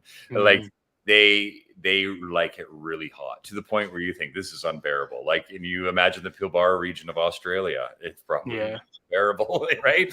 But I mean, to give you an idea of how prolific Pilbaras are, when I set up a breeding pair of Pilbaras, and I don't try and breed them until they're like the females are about 1.5 to 2 years old, right? I find if you try and breed them sooner than that, you really kind of squash their breeding potential. But once you raise them up for 1.5 to 2 years and they're a good size and you put a male in, man, the eggs just don't stop. Like I have to pull males out because I'm afraid that the females will burn out.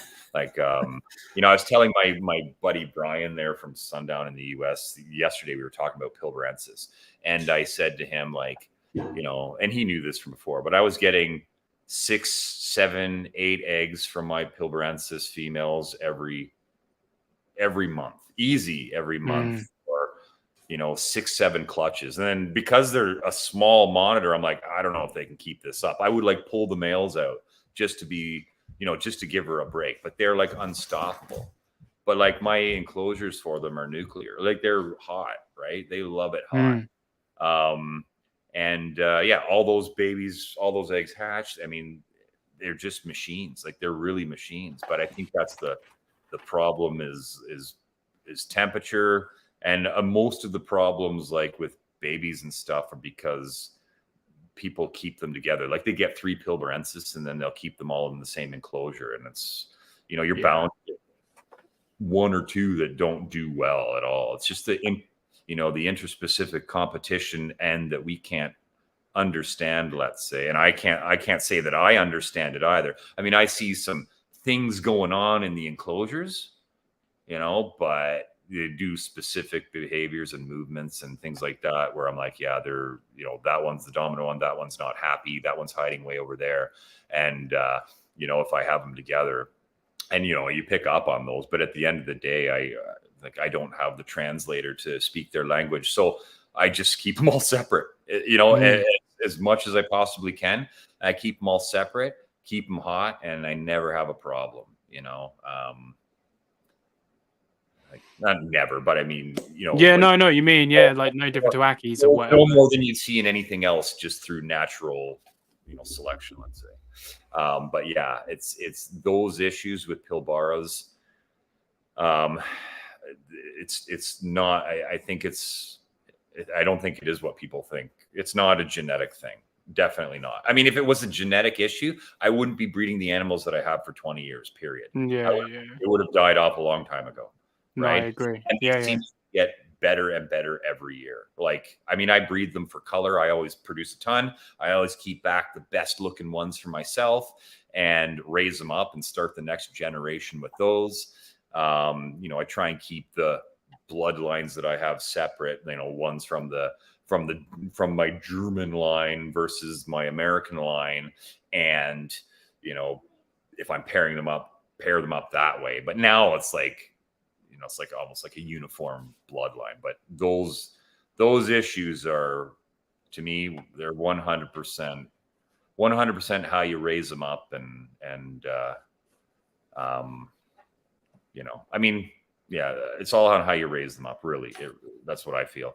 I mean, the whole genetic, like that whole genetic abnormality argument doesn't really make sense to me, right? I mean, why are reptiles different? Why would they be different than lab mice? Why would they be different than dogs? You know what I mean? That we've inbred for millennia. Oh yeah. You start to see issues in certain breeds of dogs, but then I Sure. think that's because you're going away from the natural ecology rather Yes. than the inbreeding. You're line breeding for traits that aren't natural rather Sure. than breeding. Like if you, I think that is an issue regardless of the species. If you're picking up any animal just to breed it and you aren't picking top quality, you're just going to be breeding shit from an animal that probably wouldn't procreate in the wild or survive in the wild anyway, because it's not the biggest, it's not the strongest, it's not the brightest, or whatever the case may be. Yeah.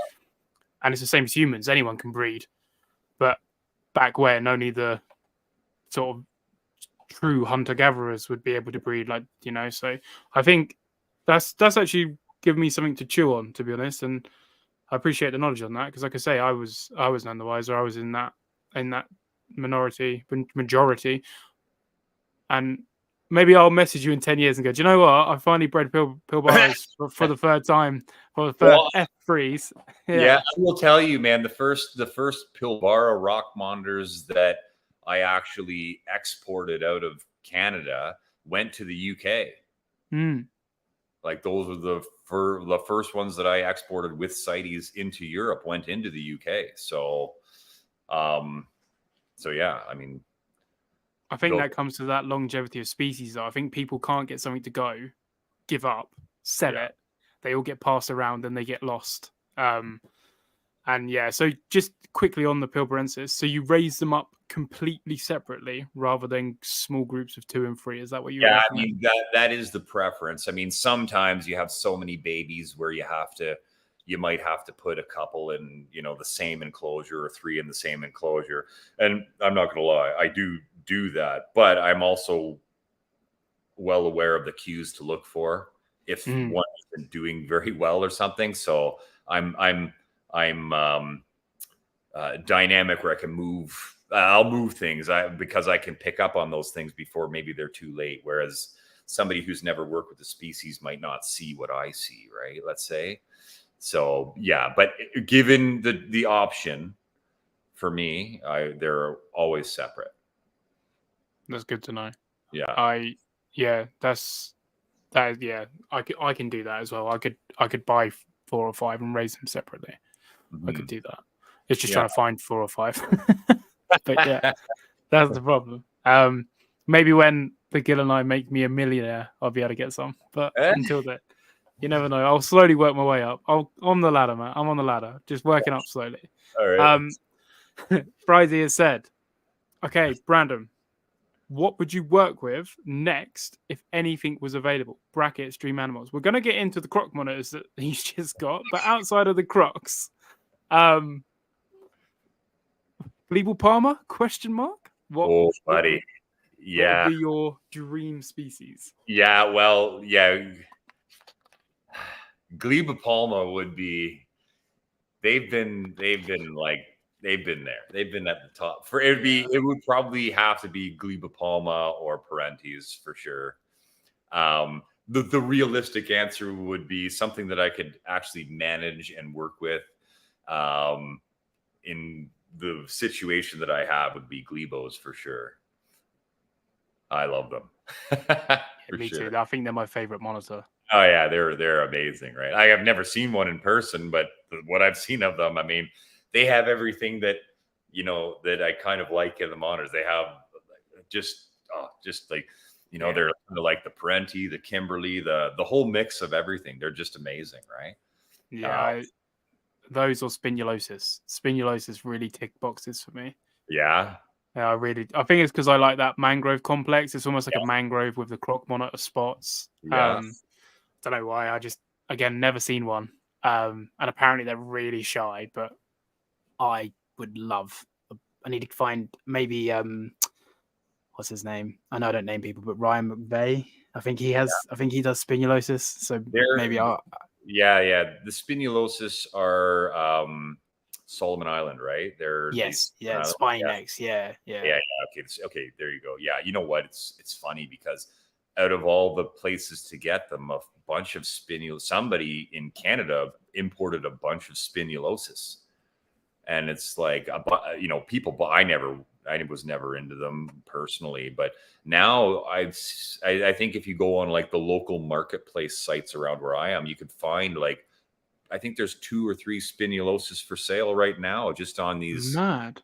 Yeah, it's insane. And I know I have a buddy in the US who has a nice female spinulosus, and the ones that are on these like marketplace are males. I'm like, man, I could get you one and send it down to you, right? Yeah. So logistically, though, to get the paperwork for something I buy off of a marketplace site might be difficult unless I can trace the origin and where it came from. But like, I don't know who brought them in, but yeah, a few of them must have been brought in because they were.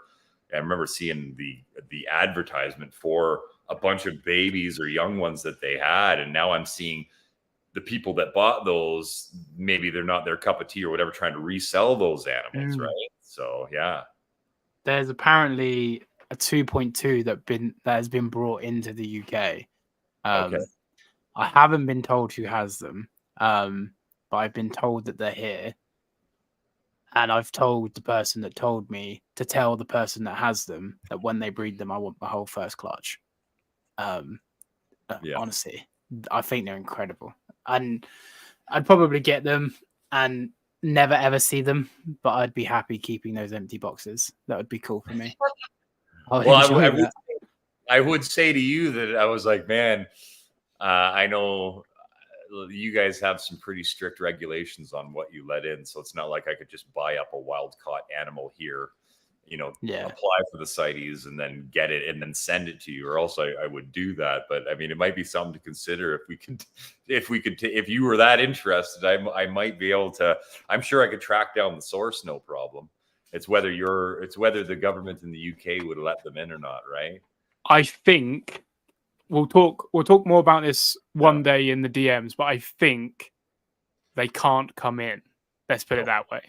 Okay. I think they have to be like really, really to the nines, proven F2, F3, which I don't think people have. I could be wrong, but I don't think people have. Yeah, that's the problem, right? It's well, with the blue trees that I just sent to the UK, there's a big question period. They wanted to know that they were F2 captive bred. You have to provide photos and prove. And I have all that stuff, so they were approved. So it's not a big deal. But yeah, for something like spinulosus, I mean, none of those are F2 captive bred for sure. No. Right. So yeah. No. There you go. You're getting Brandon. If I got Glebos, will you visit me? Yes. Ernie or Frizzy, I will just visit you even if you don't have Glebos. When I'm in Australia next, I'm coming to you. I already told him I'm just coming to camp on his garden. Like in a couple of years, when I've got some spare money and time, I'm just going to pitch a tent and just chill out and go and find shinglebacks, and I can do my own series of Another Day, Another Dragon, and go and find some wild beardies. Yeah. I can't wait. I mean, that's always like I just want to go to Australia, right? That's just on the bucket list to do, I did see that you got eggs recently. When are you going to have F2 cordos? Cordensis. Matt really wants them.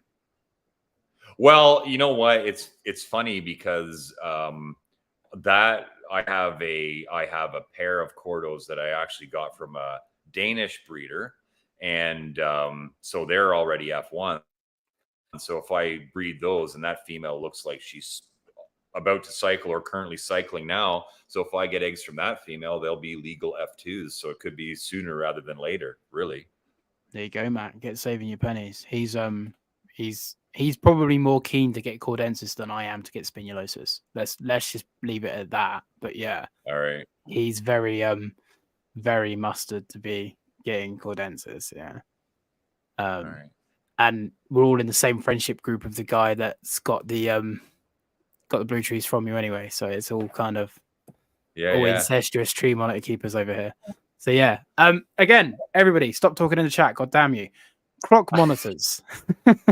I told you it goes everywhere, mate. It just goes everywhere, this podcast. Croc monitors. Had them for 3 months, and you said they were babies, juveniles? No, they're not babies. They're juveniles, like snout to vent.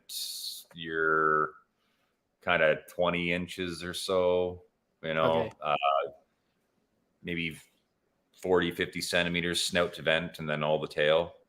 good Yeah, size. so they're they're a little larger than hatchlings, but yeah. So I just started working with those things. How are they? Um, well, they're super smart. Let's put it that way. Mm, Which means they're also super wary, and so I still have them in quarantine, where I'm just letting them be in their enclosure. I'm not trying to interact with them too much. I am, like, obviously when I feed them and stuff, I will interact that way. I'll put tongs in. I have one of them tongue feeding, and okay, the other one's really, really shy still. So I'm just letting it be, really. That one won't tongue feed. I'll place food in a dish for it. And like, I have these suspended dishes that I screw a holster to a log, and it'll eat out of there. And every once in a while, I have some nice hides in there for it. Every once in a while, I'll catch it out basking. But yeah, right now, I just want to make sure that they're comfortable. So I haven't really played with them too much. Hey, Chloe, can you turn on the light for me? Sorry, my daughter just walked in. It's no, getting you're good. You're good, dark. man. But yeah, so I mean, they're beautiful. You can tell they're super smart. I mean, they already recognize me versus somebody else. I had somebody over yesterday, and I was showing them the shop, and I showed them the my croc monitors too, in the basement, and they were you could tell the croc monitors were interacting differently, that they were there versus just me, right? So Mm. yeah, I don't have a lot to report about them yet, because I've I've never seen them. Yeah. yeah. So, and I haven't like, I haven't posted anything about them, or on my Instagram or Facebook or anything. I'm just kind of just letting them be. I'm not Mm. forcing anything with them. I just want them to get comfortable, and then once they're comfortable, I'll probably start doing more of an interactive thing. But they're also something that you don't, they're not forgiving. If you have a bad interaction, it'll be bad. Right? So Yeah. that's Yeah. the other thing. Yeah. I remember. I'll see you later, Mr. Fry. Okay, legends. I have to run. Thank you both for an awesome podcast. Almost better than the one I did. I'll get you back on. I'll get you back on next month. As the prizes. And yeah, so appreciate you stopping in. Yeah, I remember taking a bite from a baby mangrove monitor, and it was the worst bite I've had to date, let alone being bit by an adult, let alone being bit by a croc monitor. Mhm. So yeah, that thing was like literally having your hand in like a clamp with like needles. It was horrible. I've been bitten by tree monitors. It's bad, but this baby mangrove was horrendous. Oh yeah. And I know exactly what you mean with the intelligence. My adult female mangroves, she knows me. She's fine with me. She's cool. My girlfriend will walk in, Fee will walk in, and Mango will be up 6 foot high, come down to the very front, and she'll be like cock walking, rubbing her face against the glass as if to say, like, go away. I don't like you. Get out of here. And every time Fee comes in and Mango sees her, Mango will stop what she's doing to come and tell Fee to like go away and pace the glass and like bob her head and puff and show front. But for me, she doesn't do that. And Mhm. other strangers, you can see she's wary, but she doesn't do that. So she definitely is keyed into Fee and does not want Fee anywhere near her. Yeah. And I find it so mad that they can like distinguish that. Like they just know people, and it's I obviously they can, but every time it happens, I'm like, how do you know this? Like, what is going on in that brain for you to compute that these are completely different people? And this, not only are they different people, you've decided you don't like this person, and every single time you see this person, you're going to act in a way to reinforce that you don't like this person. Right. Yeah. Who knows what they're queuing in on, right? Like, it's crazy. They're Yeah, I got to not so much interact. My local reptile shop has got a pair of Salvadori and a young male, and I'd go in the enclosure and sort of be in their presence as such. And the male's probably all of 9 foot, maybe a little bit longer. And just being 2 foot in the same space as this animal was like, you're just in awe. Like, it's like seeing, I don't know, God for the first time sort of thing. You're like, behind the glass is completely different. And then when you're in there, you're like, oh my God, this thing could kill me. Like, this is wild. Like, I'm only 5'8", so this, and that's being generous. So this lizard's like nearly double my length. And I'm like, wow, like this is impressive. So yeah. Yeah. Cool. I have the animals that I have are the Maruki locales, so they're supposedly a little bit smaller. So we'll see.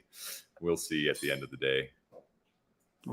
Are you hopeful it's a pair? Don't know it's a pair. Just got 2 fingers crossed. I'm pretty certain it's a pair. Yeah, I mean, I could be proven wrong in the future, but I'm pretty certain it's a pair. Yeah. Fingers crossed for you. Yeah. Fingers crossed. I did a lot of work to kind of get what I needed, right? Croc monitor, a pair for sure. So I have some really nice animals, really beautiful ones. So yeah.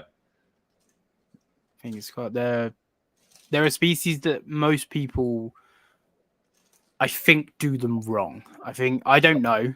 I just think because we don't know a lot about their natural ecology because they're such an elusive creature, it's hard to know what is right for them. And I think people that have had success with them are scared to try new things, rightfully so, because like, this worked, let's not try anything more. I can't think of what it was, but someone was documenting their captive croc, like raking leaves and sticks, almost like making a nest, like a crocodile would, like a mound. Yeah, which is crazy. Wow. And is it doing that because it wants to nest in that? Is it doing that just because it's searching for food? Like, there's so many variables because there's not enough documentation on behavior of the species. So it's like not quite as bad, but I guess it's going back to starting with that original pair of McRae and just being like, right, let's start from the beginning and see how these animals tick. Right. Yeah, that's basically where I'm at with them. It's going to be a learning curve for sure, right? Because, you know, from the enclosure to how you want to set up the adult enclosures for breeding to nesting to, you know, because now you're dealing with with a very large lizard that needs a place to lay eggs. It's gonna be a whole new ball game for sure. But yeah, so. And then people have bred them, so there are some people that you can ask. Yeah, there's some information to draw from for sure. So it's just even croc monitor diet, right? Like what the heck does that eat in the wild? Like if you see a crocodile monitor swim, I mean, it looks like it was born in the water. I mean, they're amazing, right? So it's like I have no idea what they eat in the wild, but I would imagine just looking at how comfortable they are and how they swim in the water. I mean, I bet you there's a lot of fish in their diet or like crustaceans for sure. You know, like even though the teeth make sense as well because they're almost gharial-esque, but then they have a short snout in comparison. So that's kind of backwards to what you'd expect from a fish eater. Yeah. Who knows, right? Yeah. So, I don't know. All I know is that I'm going to be very rationing with the food because I've seen some pretty fat croc monitors, right? So, like with anything, we all know that fat lizards don't breed, right? So, and tell that to my male Gillenai. He's huge. I brought him that way. He honestly, he literally looks like a wiener dog. He's huge, and he has fertilized 7 clutches. I never see him ever. Until it comes to like breeding season, he'll come out of his tube like crack his. He's like, right, to work then, boys. And then he just breeds the females and goes back into his cork tube. Oh, But that's yes, I agree with you, but I had to make my caveat of my male killer eye because he is fat as the day's long. Yeah. Doesn't exercise, refuses to move for food, like just doesn't. And I've tried cooking him through the summer to try and shred the weight. He just doesn't come out to bask. He just doesn't move. So, He's but ouch the board. yeah, he's literally living the life of Riley. Just he's got his little cork tube, doesn't move, 3 girls to play with, like food on tap because I have to tongue feed him because otherwise he starves. So he's just he's living it big. But no, I agree. It's my female Indicus. She was overweight when I got her, slimmed her right down, made a few tweaks. All of a sudden, started laying eggs. And similar to what you're saying, after my Indicus laid eggs, she's still a psychopath, but she almost calmed down. Almost that sort of maternal change in her. She was like, oh, like it almost relaxed her a little bit. And it's almost like she almost gained that level of trust with me that she was like, well, I've laid eggs here. I'm comfortable. Things aren't that bad. Yeah. Let's build a relationship. It was like night and day. She laid the eggs. She was very nest defensive. I heard you talking about on your podcast with Brian and Cody about the animals being nest defensive and they don't perceive us as threats for the eggs. Well, Indicus do. Whether it's just her and defensive or whether she was protecting the nest. But every time she lays eggs, she circles the nest box for a month. And it's not like retained eggs or anything. It's almost like she's guarding, checking it. Yeah, for about a month. Yeah. It's mad. Yeah. Well, yeah, that's crazy. I know that like especially recently for some reason in the last like year, I have a lot of females that have been nest guarding, and that's a good behavior. Like I'm not saying that's a bad thing. I think that's a good behavior, more natural, let's say, than what you might have seen in the past with no nest guarding, right? But so that probably means that they've successfully nested and they know they're in a good spot and they're guarding it, right? Whereas before, maybe they're like, I don't even know if these eggs will survive, so I'm just going to go about my business. But like nest guarding, in particular, when I try to reintroduce the males to the females, right? It's like they are relentless. So I have these isolation enclosures set up so I can keep the male there for a long time, right? While the female kind of forgets about the clutch of eggs that she laid, right? But like it's been actually crazy. And they'll still nest guard for me, like when I get in there, but I think just the size differential, they realize that I'm not going to stand a chance against this person. And I know this person is not that big a threat. So, you could see like the female Bakari, she'll sit on the log above the nest box and she'll curl her tail and, turn her head to you know what I mean? But she's not actively like running down trying to bite my hand or anything. But like if I were to put that male in right after she laid the eggs, I mean, she'd be chasing him, biting him. Like, it's crazy that way. So, and that's kind of, I've never seen that before with them, like with the McCrae and, in the past, but now in the last like year, I've seen it with my yellow trees, black trees. McCrae, I have fewer males, so I'm always able to put a male with another female and let that female just sit on her own for a month and a half anyways. So I've seen it with those two a lot now, which is interesting. Have you got any sort of hypothesis what's changed for them to act like that, or not long enough to figure it out yet? I don't really, that's what I say. It's just been in the last year. I really don't know. I don't know what it is. I've done a lot of playing with nest boxes. So, and areas for individual females to lay to their preference. So I think they're laying eggs a lot better now. Like they're happier with their nest selection. So it could be that, right? It could be just as simple as she knows it's good. Yeah, this is a good one. This is a good one. And I'm going to make sure these eggs do well. So I'm going to guard them, right? Whereas Or maybe they're like, it's 50-50. Maybe they'll make it, maybe not. So I'm not going to risk my own neck to protect them. Right. I don't know. I mean, that's just throwing it out there. That's the only. Yeah. I mean, I don't think Yeah. I don't have enough people to spitball. Yeah. To like, because my mangrove's incredibly defensive. That's her nature. She's very standoffish. She's very get out of the way. So it could. I know she's nest defensive because when she lays, I know she like I say, she paces, she checks, she like almost tends to it. She like scratches about a bit. She'll pop in and out of it. Whereas when she's not in vitellogenesis or just laid, she barely goes in the nest box. Right.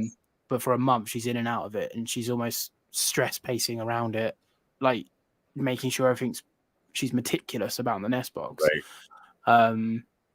Which I don't witness at all for another 3 months. Then she'll lay, and then the exact same behaviors. So it's clearly a pattern she has because of eggs. So it's obvious I can make that, but I don't have anyone else to sort of bounce them ideas off. And I've not experienced it with tree monitors yet. I know a couple of friends have had it, like you say, female tree monitors. They'll just go for whatever female, male that is in the enclosure when they're laying. And I've had it with Ackies as well. I used to have a 1.2. One female was completely fine. She would lay, not care. The other female, if she laid, she'd try and kill the male and the other female. Right. So you have to know your animals and know the subtleties of the animals. And I think as well, like someone today was talking to me about it, and they're like, "Oh, is this big enough for a trio of Ackies?" I said, "Yeah, that's a great size for a trio of Ackies, but when the trio goes wrong, you need this enclosure and that enclosure. Yeah. You can have the biggest enclosure in the world, but they're in an enclosure.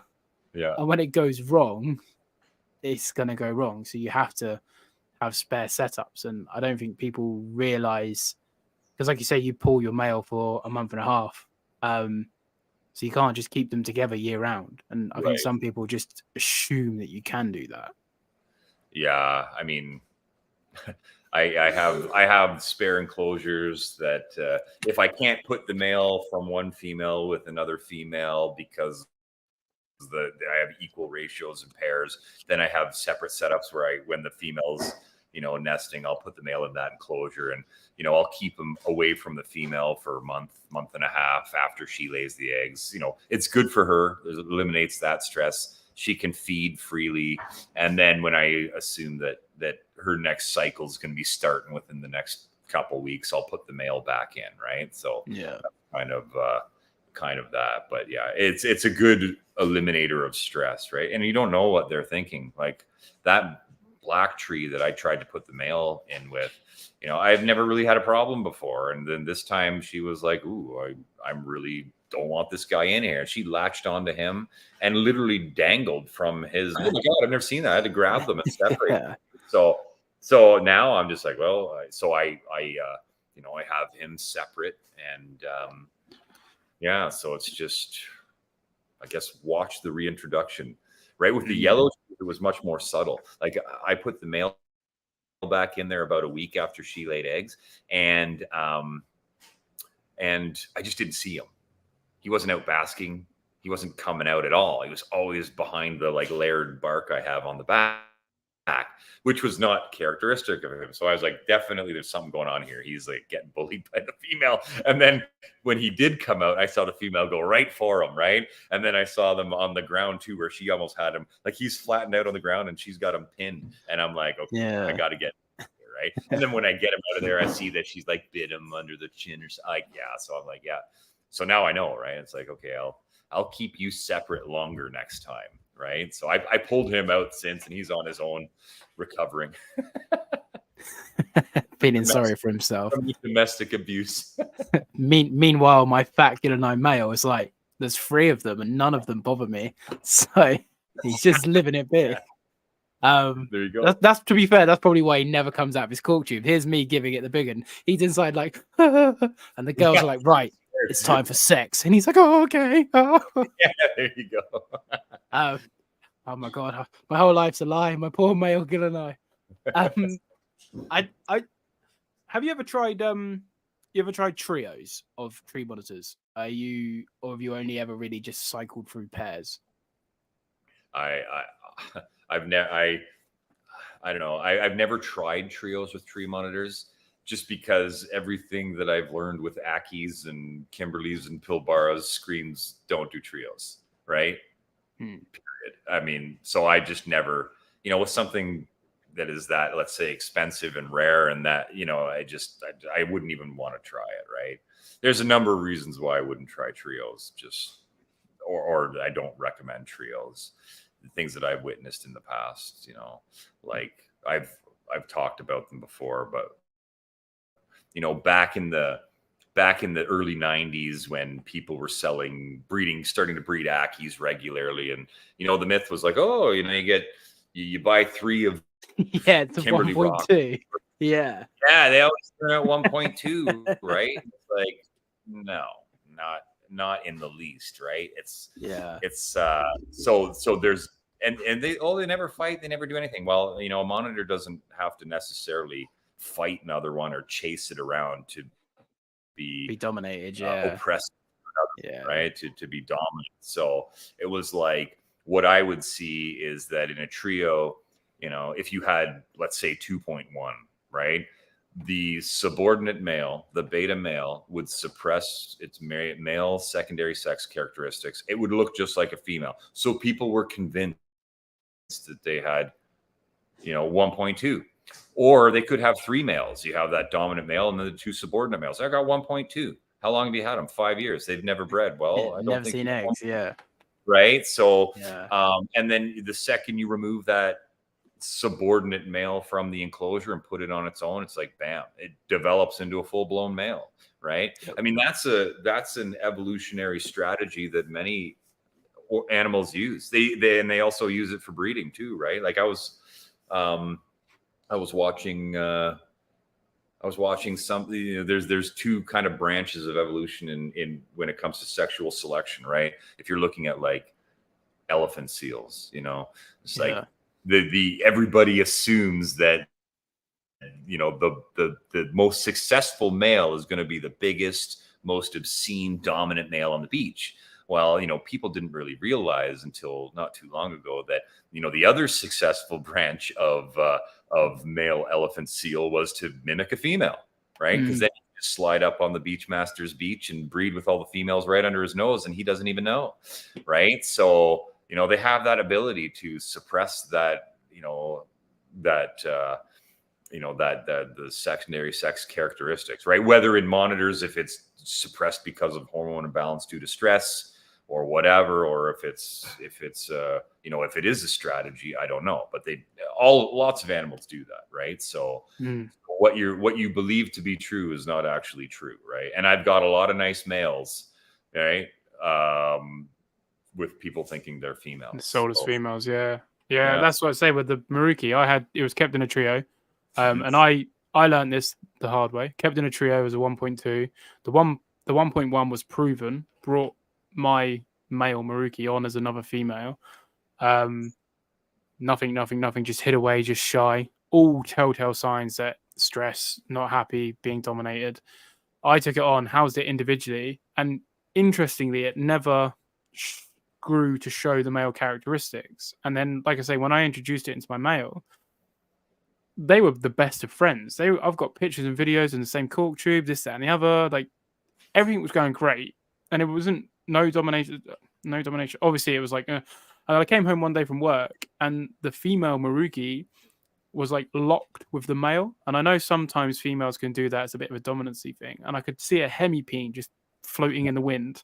Yeah. And I was like, and I have a video of it, and you can hear my soul break as I'm like, who's that? And then it retracts back into the male Maruki's cloaca. Yeah. And I'm like, oh, no. Yeah. Like, and then I split them out. And what I find interesting, actually, thinking about this now, so I split them out, and within 2 weeks of splitting them out, the Maruki's bulge popped, head popped. And I do wonder if he became the dominant male over my other male, so hence was no longer suppressed, hence doing the whole breeding and then popping that time round. And the first time round, it was probably too stressed to come back to life, as it were. Mm-hmm. And then being in a situation where it became the dominant male, even though my male kept trying to breed it. So maybe we joke and just say he's a gay tree monitor because he just likes the boys. But yeah, and I say to people, like, I think about it like lions. Some male lions don't grow manes because they don't want to be sort of cast out the pride. Monitors can be the same. And when people ask me to buy trios, because at the minute, obviously, the Gill and I have 3 clutches from 3 females, so I can sell people 3 same male but 3 different females. So you can get 1 of each. And they're like, "Oh, can you sex them?" And I'm like, I literally said to people, I said, "There's no hope in hell. You're taking a chance that it could be 3 males. I'm not even going to try and pretend that, oh yeah, it could be 3 males. It could be 3 females. Like, I don't know. I'm not going to try and pretend, because you can try transillumination. You can try maybe popping if you want. Like, I'm sure there's a million ways to try. I personally would rather just sell you an unsexed baby and you take the chance of it is what it is. So that's sort of my policy of how I do it. And people are still keen to try 3, and it's like, be prepared. You might need to split them up because you might find that you don't see one for 2 weeks and it's probably too late at that point. But then if that's the case, you need to pull it out and you need another setup, and it's not all sunshine and rainbows when you buy 3 babies, you know? Yeah. That for sure. I mean, that's another argument for raising them up separately as well, right? Then as they mature, you get a better sense of what they actually are if they're solo, right? So that's one of the things I noticed. They develop more normally rather than being confined to their clutch mates in the same cage. But like I saw this with Ackies, right? So ever since I kind of saw this, because I'll keep them in trios too when I first got into Ackies. And my first breeding experience with Ackies, I had a trio, and they were actually a sex trio. They were male, 2 females, 100%. 1 female did all the breeding, right? She was the only one laying eggs out of that trio. And then, so I was like, okay, well, I better get another male and separate this other female out. And when I did that, then she started breeding, right? So there was dominance between the females that suppressed one of them from actually producing, let's say. So, I mean, and once I saw that, I saw it a couple times, and then I just said, okay, no more trios. So I can't say that it wasn't just those animals, right? But that observation kind of just led me down the path of pairs are better, right? I agree. My Ackies were the same. Yeah, it was a nightmare. Yeah. And the Gill and I found, because I had a 1.3, I found 1 female would be incredibly dominant, chase the other 2 females off the basking spot, nip at them. And for me, if a monitor's biting, like some people go, oh, it's a nip. If a monitor's biting, they don't bite. They're not a biting animal unless they're trying to attack, be defensive. Right. Like, they don't. Courtship's all nice and placid and loving. It's not aggressive. So the fact that this female was, so I split her out. She was split out for a little bit. The trio was living I can't even pronounce it. Harmoniously, whatever. Nice. They were living nice and harmoniously. Thank you. We get there in the end. Cut that bit out. Oh wait, it's live. So I reintroduced the dominant female. Again, straight back to it. Was picking on the females, and so I've moved her on now, and she's gone to a friend. Because I'm not interested in reproducing. Because all 3, and I know all 3 were reproducing, because when they lay, they literally have been run over. So I'm like, oh, was it this female? Was it that female? And I know all 3 females produce, because again, they get like balloons and then they become bags of bones. So there's no missing it. And all 3 laid, and they were sold to me as a 2.2. Turns out it was a 1.3. And the female, they would wrestle and they do the typical Gill and I shuffle roll around. And you would assume that's 2 males doing breeding combat. And it turns out the females do that. And that's how they fight for dominancy. But since pulling that female out, I've had no issue with the trio. Like not a single nip, nothing. So for me, that works great. I'd rather, and I'm planning on keeping a clutch from the female that I sold back, and I can pick and choose her lineage, if you like, and create another group from her.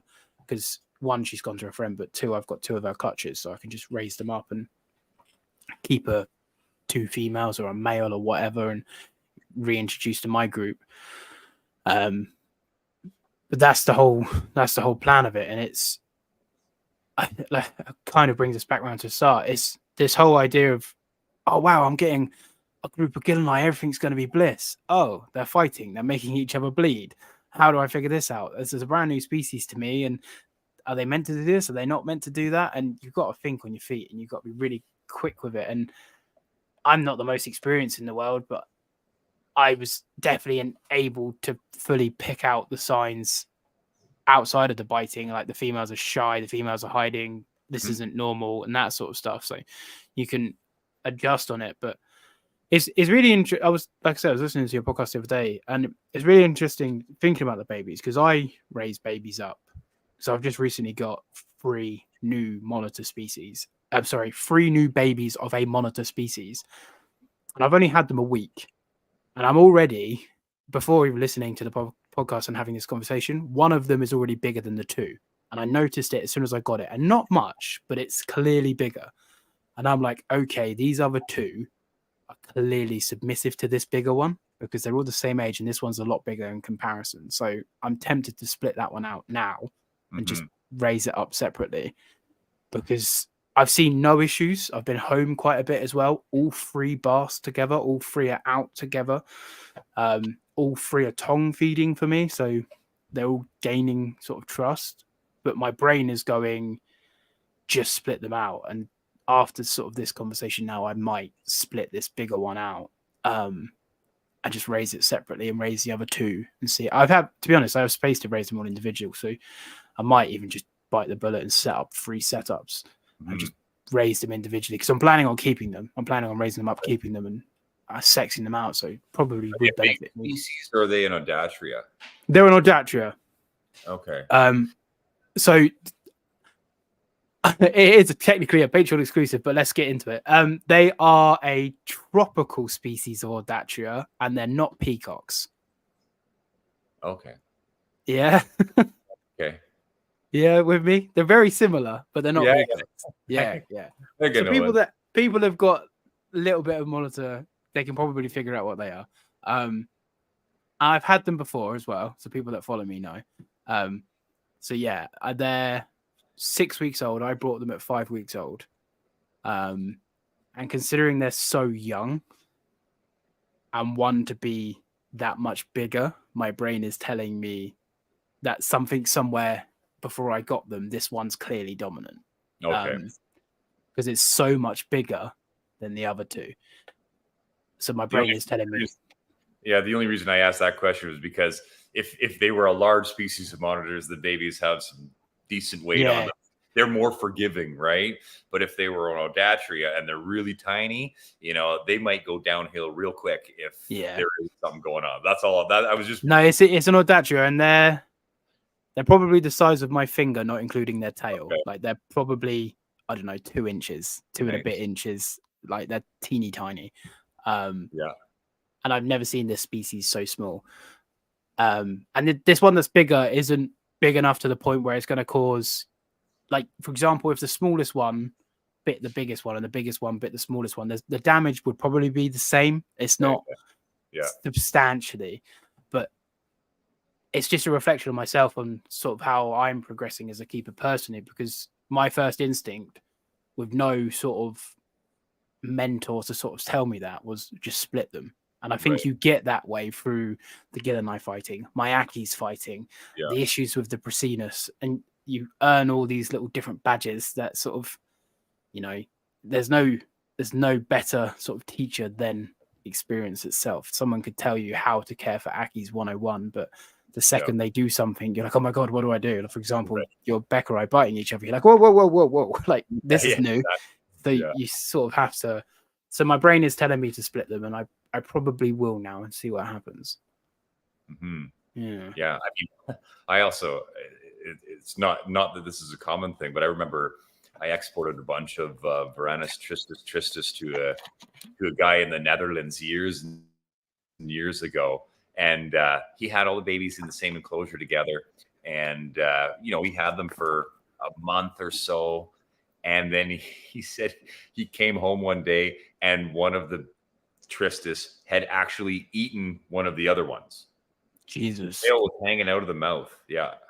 Jesus. So, yeah. And I'm not going to lie. I have seen that with baby Pilbarensis too.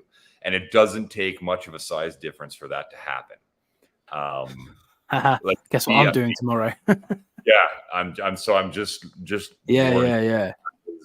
I mean, yeah, Tristis, I mean, they can eat, they're ravenous. So, I mean, they can eat anything. So, I mean, one ate its clutch mate, and they're like I said, I'm going to stress, this is not like one was double the size of the other. It was like, marginally different probably. And, whether it ate it because they both went for the same food item and, just started. Yeah, it's impossible to know. Yeah. Right.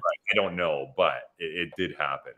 I've seen it a couple times anyways. So someone I sold Ackies to, I sold them free, and they messaged me to say one was never out, one was hiding. I said I'll split it out because the chances are it's a male, and they sent me a picture of their other two. I was like, yeah, that one's definitely a male. Yeah. So the one that's hiding, I'm assuming is a male. So just split it out.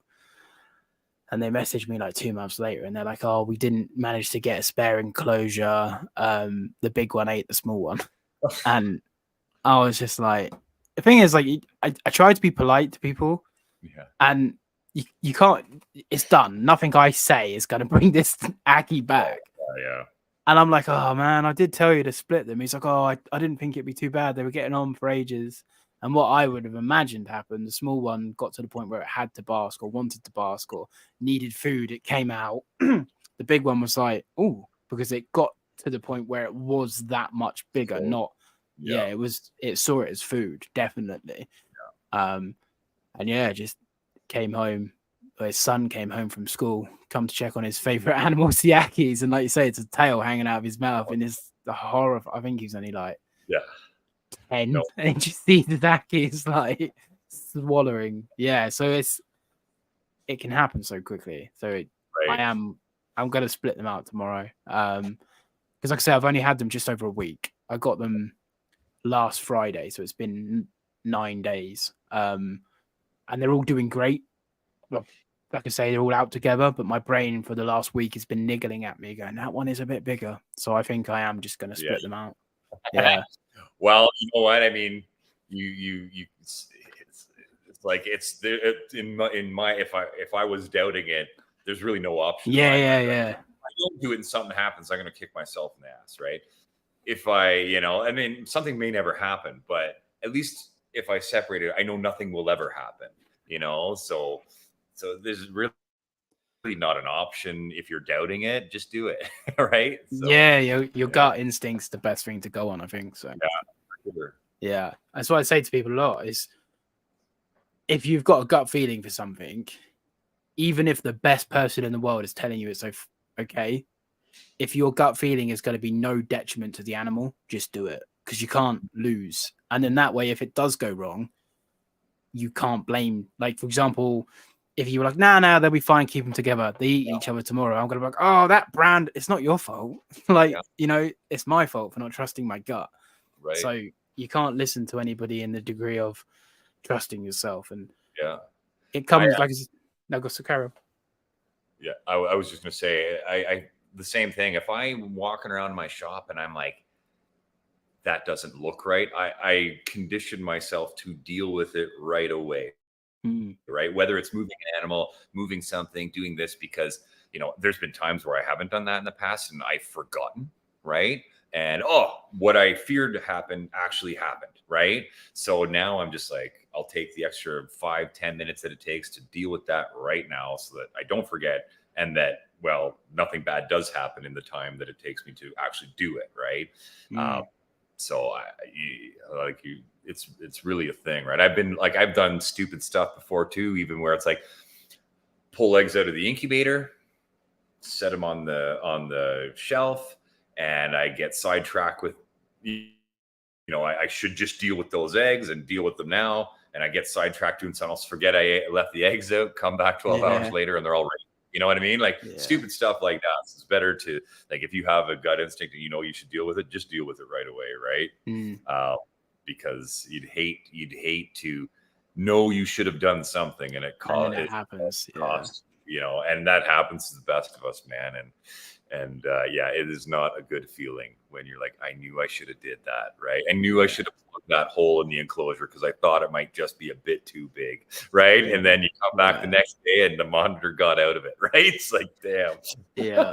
I've had so many of those. Yeah. And yeah, I had it. Yeah. I could go on for days with the stories, but you are exactly right. Yeah. Yeah. I don't know if you heard, like, that Maruki male I had escaped, got outside, lived outside for 11 days, and Fee came home and found it on our doorstep. Like, I shit you not, mate. Honestly, wow. I remember, I don't know, to this day, I don't know how it got out. All the vents were in, the door was closed. Like, I have no idea how it got out. It was bingo. There she is. It's on Paul. I haven't mentioned this story in a while, but it was midsummer, like July, August. It was hot. It was like 28 degrees outside. It was hot. So we had the windows open because we only really had a little flat. And I, like an idiot, filled it with monitors. So it was hot little flat. So we had the windows open. I hadn't seen this. It was living alone at this point. I hadn't seen it in 2 or 3 days. And I was like, oh, something's probably not right. Dug the whole enclosure up. Could not find it. Ransacked the flat. And when I say I had a little flat, I'm not exaggerating. I had a tiny flat. So if it was out, I would have found it. Right. And everyone was like, oh no, it'll turn up. It did turn up, admittedly, just not in a shoe or in a sleeve.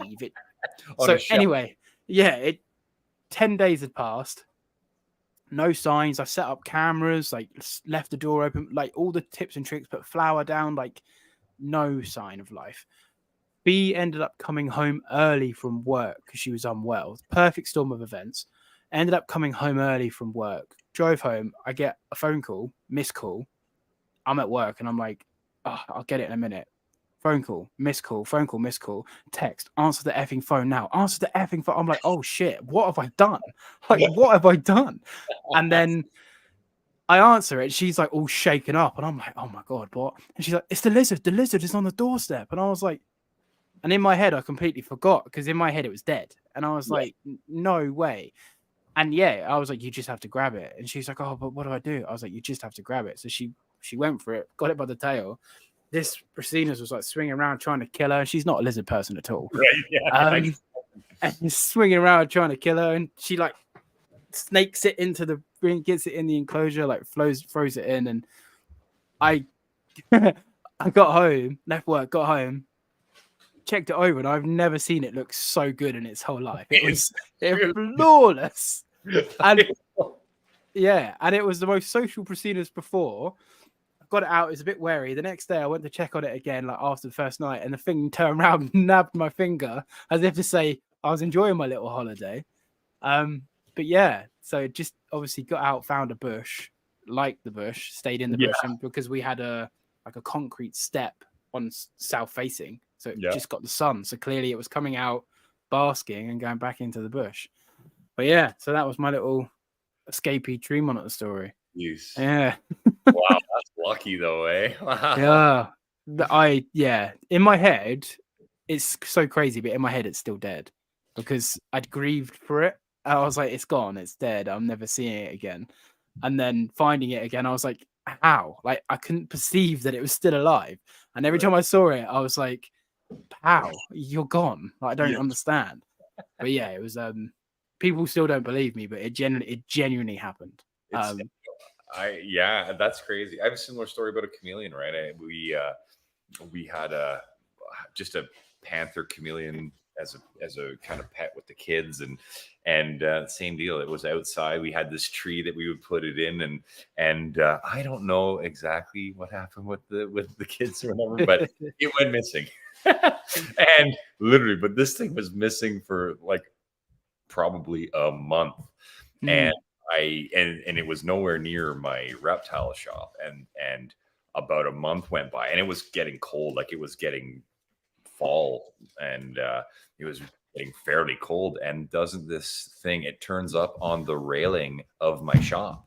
I go out to the shop and it's clinging to the railing of the. It's just like, It's like, yeah, let me in. It won't go. Let me in. It's too cold Yeah. out here now. It was crazy. It was crazy. Yeah. So I don't know. It's insane. I had a frilled lizard run up the side of my house once. Your frilled lizard or a random frilled lizard? Years ago, when I was probably a teenager, I had bred veiled chameleons, and then I sold a bunch of baby veiled chameleons, and I was like, I love frilled lizards. I love frilled neck lizards. So I got myself a couple frilled lizards, and I decided, I was like, oh, I'm going to take it outside and I'm going to put it in the backyard. I want to watch it run on all fours, right, or on its behind legs. So I was like, I love this. Well, I got this lizard in the grass in my backyard, and my dad's house at the time was like a 3-story at the back. It was a walkout basement and then 2 levels. So it was 3 stories of brick. And I literally, this lizard, I don't know if you've had this experience, but when you bring a lizard that's been in captivity in an enclosure and you bring it outside into the wide open, Freaks out, yeah. It's like, it like lays down and it's like freaked right out. And it did this and it wouldn't move. And I'm like, I want to see you run. Like, we're outside, run for me, right? I kind of like provoked it a little bit, and this thing took off across the grass, ran to the house, climbed 3 stories up the bricks, and I'm looking up going, oh God, I'm never going to get this thing. I literally had to go up into the house. I was able to open my bedroom window and stick my arm out just enough to grab it right beside the window. And man, like, yeah, I feel your pain, buddy, but just on one more note, there's a guy that I talked to on Instagram, and he sends me a picture of a tokay gecko, like a super zoomed in picture of a tokay gecko, like on like a building. Yeah. I was like, oh, sick. Are you like in Thailand or whatever? And he was like, no, that's mine. It escaped. It lives on my barn. He's like, I hear it calling every night. I was like, that's crazy. Oh yeah. It just lives at the top of his barn. It comes out, calls, goes back into like the rafters, and it just like, it's yeah. It's this podcast, it takes a turn. For sure. I had a fat tail get out in my shop. I used to breed some fat tail geckos, and I don't know how it ended up outside of the shop, but like a mouse can get in your house, I'm sure. Yeah. Right. And again, you're outside, and I'm lifting up some like bins that I had laying on the ground outside the shop doors, and there's a fat tail gecko under it in the soil, just loving life. Right. I'm like, okay, there you are. Right. Put it back down slowly, like, oh, I'll leave you be. Yeah, exactly. Yeah. I've told it before on here as well, but just to round up the escapees. I remember I used to keep quite a few centipedes. And one got out. Long story short, ended up getting into Fee's clothes and biting Fee. And she's great, and she's supported me 100%. But in that moment, she went, no centipedes, no more. The centipedes go, and just took a bite from like a scolopendra. And I was like, yeah, okay, I understand. I'll sell all the centipedes tomorrow. They'll go tomorrow. Yeah, I get it. Yeah, so I have centipedes again now though. So she's obviously got over that ordeal. Even though I'm a really bad boyfriend, but yeah, I've got them in the most secure box ever. He says, I thought I had the tree monitor in a secure box, and he bloody had a holiday and he vacationed in England in July for 11 days. But yeah, right, guys, let's bring this back in. We're going to start wrapping up relatively shortly, so if there's any final questions or comments or anything you'd like to add in, but we haven't really touched on the tree monitors. But I think for the majority of the time when you come on podcasts, you talk a lot about the tree monitors, because obviously you're renowned for the tree monitors. I kind of just want to touch a little bit on how do I word this question? How does it sort of make you feel being renowned as like one of the best tree monitor breeders in the world? Does that like pressure in a way get to you, or do you not really think about it? Or I mean, there's no pressure. I'm glad that people can get something from my experience, but I don't think of myself. Here's what I think of the reptile community. It's like, you're maybe a slightly bigger fish in a really tiny pond. You know what I mean? It's like, it's a weird thing that I happen to be good at, I suppose. And I don't think about in terms of pressure or anything like that or whatever. It's you know, it's nice that people know you and they reach out and want to chat and stuff like that. That's good. But yeah, it's not like I don't know. I don't really think of it about as like wearing it like a badge of honor, or you know what I mean, right? Yeah, yeah. It's just it's something that I love doing. It's that simple, and I'm just happy that I can do it well. I suppose, you know. And then on that do it well thing, so you might just think I'm crazy here, and if you think I'm crazy, just call me crazy. I feel like I have almost like a superpower to kind of understand where my animals are at. Like, obviously, I don't speak their language, and I don't, but I just sometimes get like a feeling that I need to do this, or this is the direction to go. And I'm not talking about maybe my monitor's going to eat my other monitor. I'm Yeah. talking like I can't quite explain it, but it's almost like this. Like when my mangrove is cycling, there's really, really, really, really subtle tells. Like it's really hard to tell that she's starting fertilogenesis, but I pretty much pinpoint her to the lay day.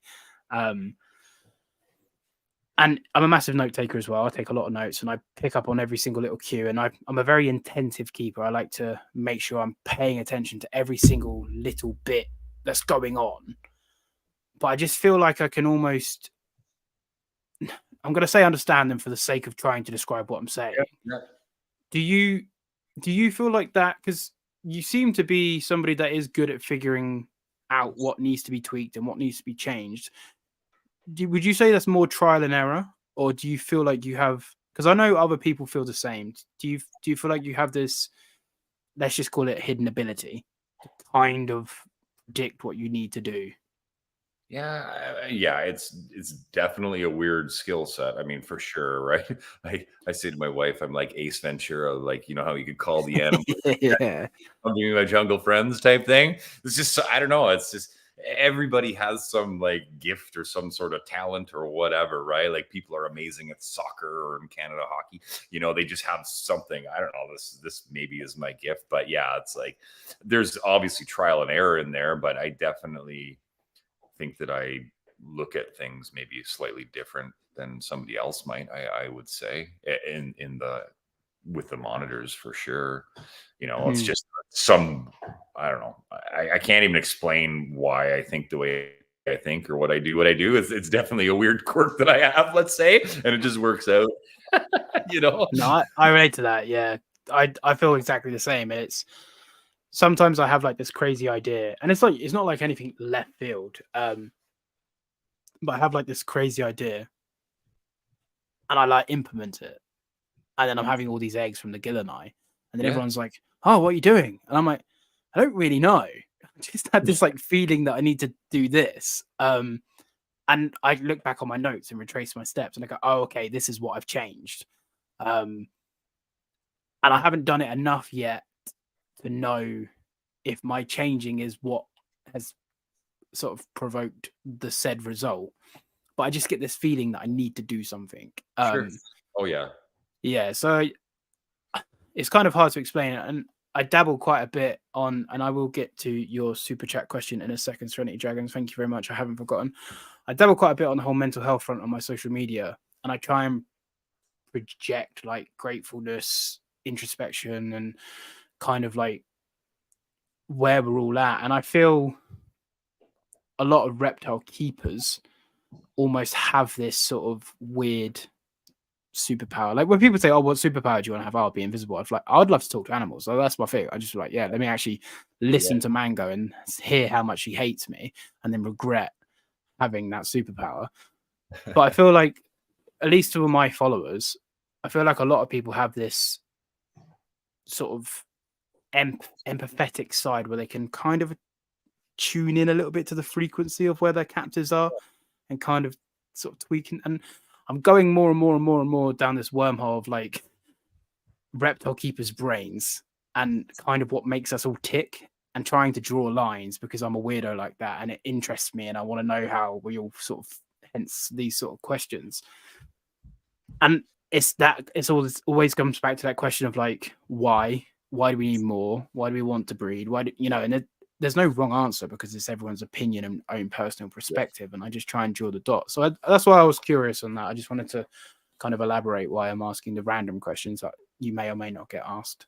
I think it's like, you know what, it's like anything in life. If you have a passion about something, like you're really passionate, you're gonna see things that other people don't. You know, you're gonna want to strive to do the best with what you have given the situation, and then change. You know, you're going to want to make changes to constantly improve, right? I think that's anybody who's doing well at something is they didn't start out doing amazing. They're always critiquing themselves. They're always trying to improve but they're also seeing the things that need to be changed, right? That's where the passion comes in. Like, you know, I can look at this with the monitor lizards now. Oftentimes I can look at just the subtlest thing on their face, the way they're holding their eyes, even the way they're, you know, if their eyes are partially closed, just little things. And I'm like, something's not right. Yeah, I know. Yeah. Just something that comes with time, and you just, because you're so passionate about it and everything, it just kind of falls into place. Like, you know what I mean? Like you said, there is nothing, I don't know. It's just things just seem to align over time, right? As you're working with it, and it just comes with that passion, and then being willing to make the change and you know, doing what needs to be done, right? And you know, maybe you don't know what needs to be done. You can be like, oh man, that really didn't need to be done, but you know, something needs to be done, right? So that's it, right? But like, and it's like, it's a lot of work. Like I heard you know, that podcast talking about, you know, having to dump, you know, when it comes to cage cleaning, dump soil. I mean, you have to be committed, man. Like if you have multiple animals, you have to be committed to doing a lot of work. Like, you know, a lot of work. Like for someone like me, I mean, luckily I have help now, but I remember when I was younger, starting having to do all the dirt. Oh, I got to build an enclosure. Oh, those 20 enclosures that I built, I don't quite like them. I'm going to have to build 20 more. Right. And then there's the monetary component. You got to invest the money to do that, you know? That's like, but that only comes with passion. Those people are like anybody in any field. You know, the CEO of the company. I mean, he didn't become CEO of the company because he wasn't gifted or driven. I mean, he got there because he spends every waking hour thinking about that and doing that, right? That's just the way it is. He or she, let's say, right? So, but like, yeah, it's just like a mindset, you know. When it comes to that, it's just, I will do anything it takes. I will put in as many hours as it takes to kind of get the job done, and that's not everybody in reptile keeping, let's say, right? So. But yeah, I think that's, you know, it's got to be it's all consuming. Let's put it that way, right? So you're thinking about it all the time, right? Like, it's just like, how can I improve? You know, how can I do this different, right? I don't think I've ever hit a place where I'm like, yes, I'm 100% good now. You know, like even with nest boxes this year and tree monitors. I mean, I've produced a lot of tree monitors. I'm like, I still know that I can do this better. Like there's, you know, or even better just for this animal versus this animal. So it's always a work in progress, man. It's just, you got to be willing to do it. As you get older, it becomes harder, right? Like, I mean, kids and stuff like that, right? So, you know, I'm not 20 years old anymore. So it's like finding the time to do it, but you have to find the time, you know, you have to do it. You have to, yeah. This is it. They don't wait. They don't. Right. It's not too bad if you've got a leopard gecko or even an Aki as a pet. That's it. Yeah, right. I forgot to do the water. I forgot. Like today, I've had 3 clutches of Gillenite hatch at once. They don't just wait. I have to stop everything I'm doing. The setups aren't ready. I've got to get the setups ready. I've got to do this. I've got to move this around. I've got to get that there. I need to. Oh God, I'm a UVB short. I need to buy a new UVB. Like it's never ending in it. Mm-hmm. And like you say, the people that don't live, breathe, sleep it, they don't get to the places the crazy people. You know what? I can't think of the exact quote, but there's basically a quote. In paraphrasing, you're crazy until you make it, and everybody's like, "Oh, that's stupid. Oh, don't do that. Oh, that's why do you want to do?" All of a sudden, you're at the top of the tree, top of the mountain, the top of the peak, and then they're like, "Oh, wow, you're so." Well, hang on a second. You all didn't believe in me when I was like up at 2 a.m. replying to Instagram comments, so I was scratching my head over what tree you wanted to nest box. Yeah, So you're crazy. You're crazy until you make it. So yeah, you have that. I had that battle with my father when I was younger. He's like, "Why are you wasting your time with these stupid reptiles? You should be playing hockey or whatever, right?" You know what I mean? Like they just didn't.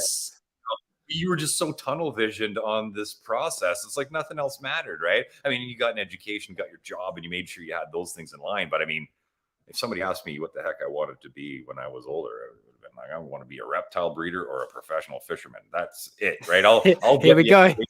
Yeah, as a backup plan, right? But like, I mean, this is what I want to do, and you know what? And it's just, I teach a business course in school too, and I always bring out the reptile story. It's like, you know what? You can, if we're going into the business realm, you can turn your passion into a business for sure, right? Like I say to them, because they're not reptile people. I say to them, the planet buys reptiles. It's like nobody, relatively speaking.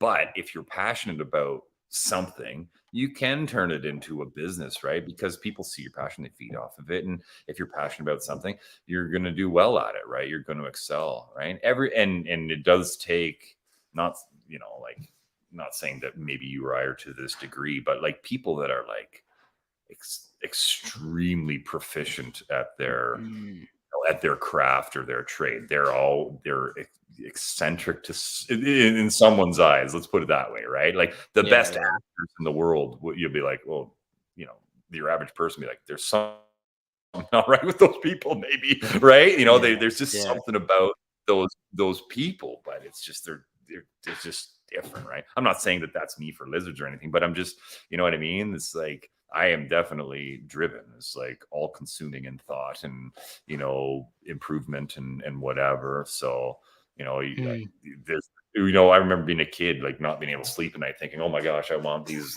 lizards, and how would I set them up, and how could I do this in the future?" You know what I mean? It's like it was I just do that now, and I'm nearly 30. So. Well, I still do that, right? Yeah. So it's just like, and when you have that passion, right, for it, then the rest of the pieces they fall in place, right? You know what I mean? They tend to fall. They only do it when you look, though, I find, because I really struggle with my mental health, and it really clouds me. And I surround myself with people that are quite spiritual, and they're on like a spiritual journey and sort of finding yourself and mindfulness and bits and bobs like that. And it's only when I actually sit back and I zoom out, rather than my stupid daily slog that you're always in, reptiles, social media, job, that you're always in that. When you sit back and zoom out, really look at what you've achieved and you follow the patterns, and you're like, oh my God, that did just fall into place. So I believe in fate, and I believe what's for you won't pass you, and you keep going until it gets there. And I believe things keep coming up until you learn the lesson that it teaches you. And you look back and you go, oh my God, that really did. Like when I look back on the tree models, admittedly they were both males, but the day I went to look for a male, no Prasinus for sale in the country at all. The day I went to look for the male, the minute I searched on our like Kijiji or Craigslist, there it was, the male Prasinus, which I still own. There it was. Yeah. And it's like, okay, yeah, sheer luck or whatever. But where I'm a spiritual person, I'm like, it's meant to be. Oh. And every single journey, like every step that I've taken to get me here now doing this, and in another 10 years I'll sit back and I'll look and I'll zoom out, and I'm hoping less people at that point will call me crazy, but I also don't care because I know I'm crazy and I embrace it. So yeah. Oh yeah, for sure, right? It used to be one of those things where it was like, lizards and reptiles and all this. It was like people, you didn't want to tell people what you were kind of into or whatever, right? But now I just wear like a badge of honor. I mean, I know it's weird, but I love it. It's got to embrace it, right? Whatever. This is for the car. I remember like, having girlfriends be like, I don't want her to know that I'm something, right? So it's like, my wife, God love her, she's okay with all that stuff. But it wasn't something that I was out of the gate going, yes. But now I'm like, lizards. Yeah, I embrace it. I don't care. I'm a weirdo, sure. Yeah, to be fair, like I was the same, and then I met Fee. Yeah. And she was like, so what are you into? I'm like, all right, reptiles. He's like, you say what now? Yeah. You know, she's going to love them. She's great. She is my help. I obviously don't pay her. I tried to pay her in like 10 minutes attention a day, but even then I fail. But she understands that this is so much of me. It's Yeah. not just it's not a fling that I have. It is Yeah. me. I am Yeah. this crazy mess of like reptiles. You know, and she's getting great. She'll come into the reptile room like if I'm working or whatever. And she'd be like, "Oh, this lizard's. I think this one's cycling," and sends me videos. And she'd be like, "Oh, I think this one's laid because it's a bit skinnier." And she'll see the lateral folds different. So even though she doesn't like it, she's a secret. Like I'm making her a quality keeper. Oh yeah. Yeah. My But yeah, wife's. I think she's picking up. She does that sort of stuff too, right? She helps out all the time now, for sure. yeah, She's my photographer. it's bliss when you can get them on board. Because I got a new lizard today. I brought it today. I need to sort it out. It's not even a monitor. I just messaged and I was like, she was like, "Yeah, if you like it, like you know, she's as long as you can still pay the rent, it's fine. You can, you know, That's what I get to. Yeah, if you want, as long as the bills are paid, yeah, you do what you like." We have a super chat from Serenity Dragons. Thank you very much, Serenity Dragons. Brandon, which monitor species have you found to be the most challenging for you to reproduce in captivity?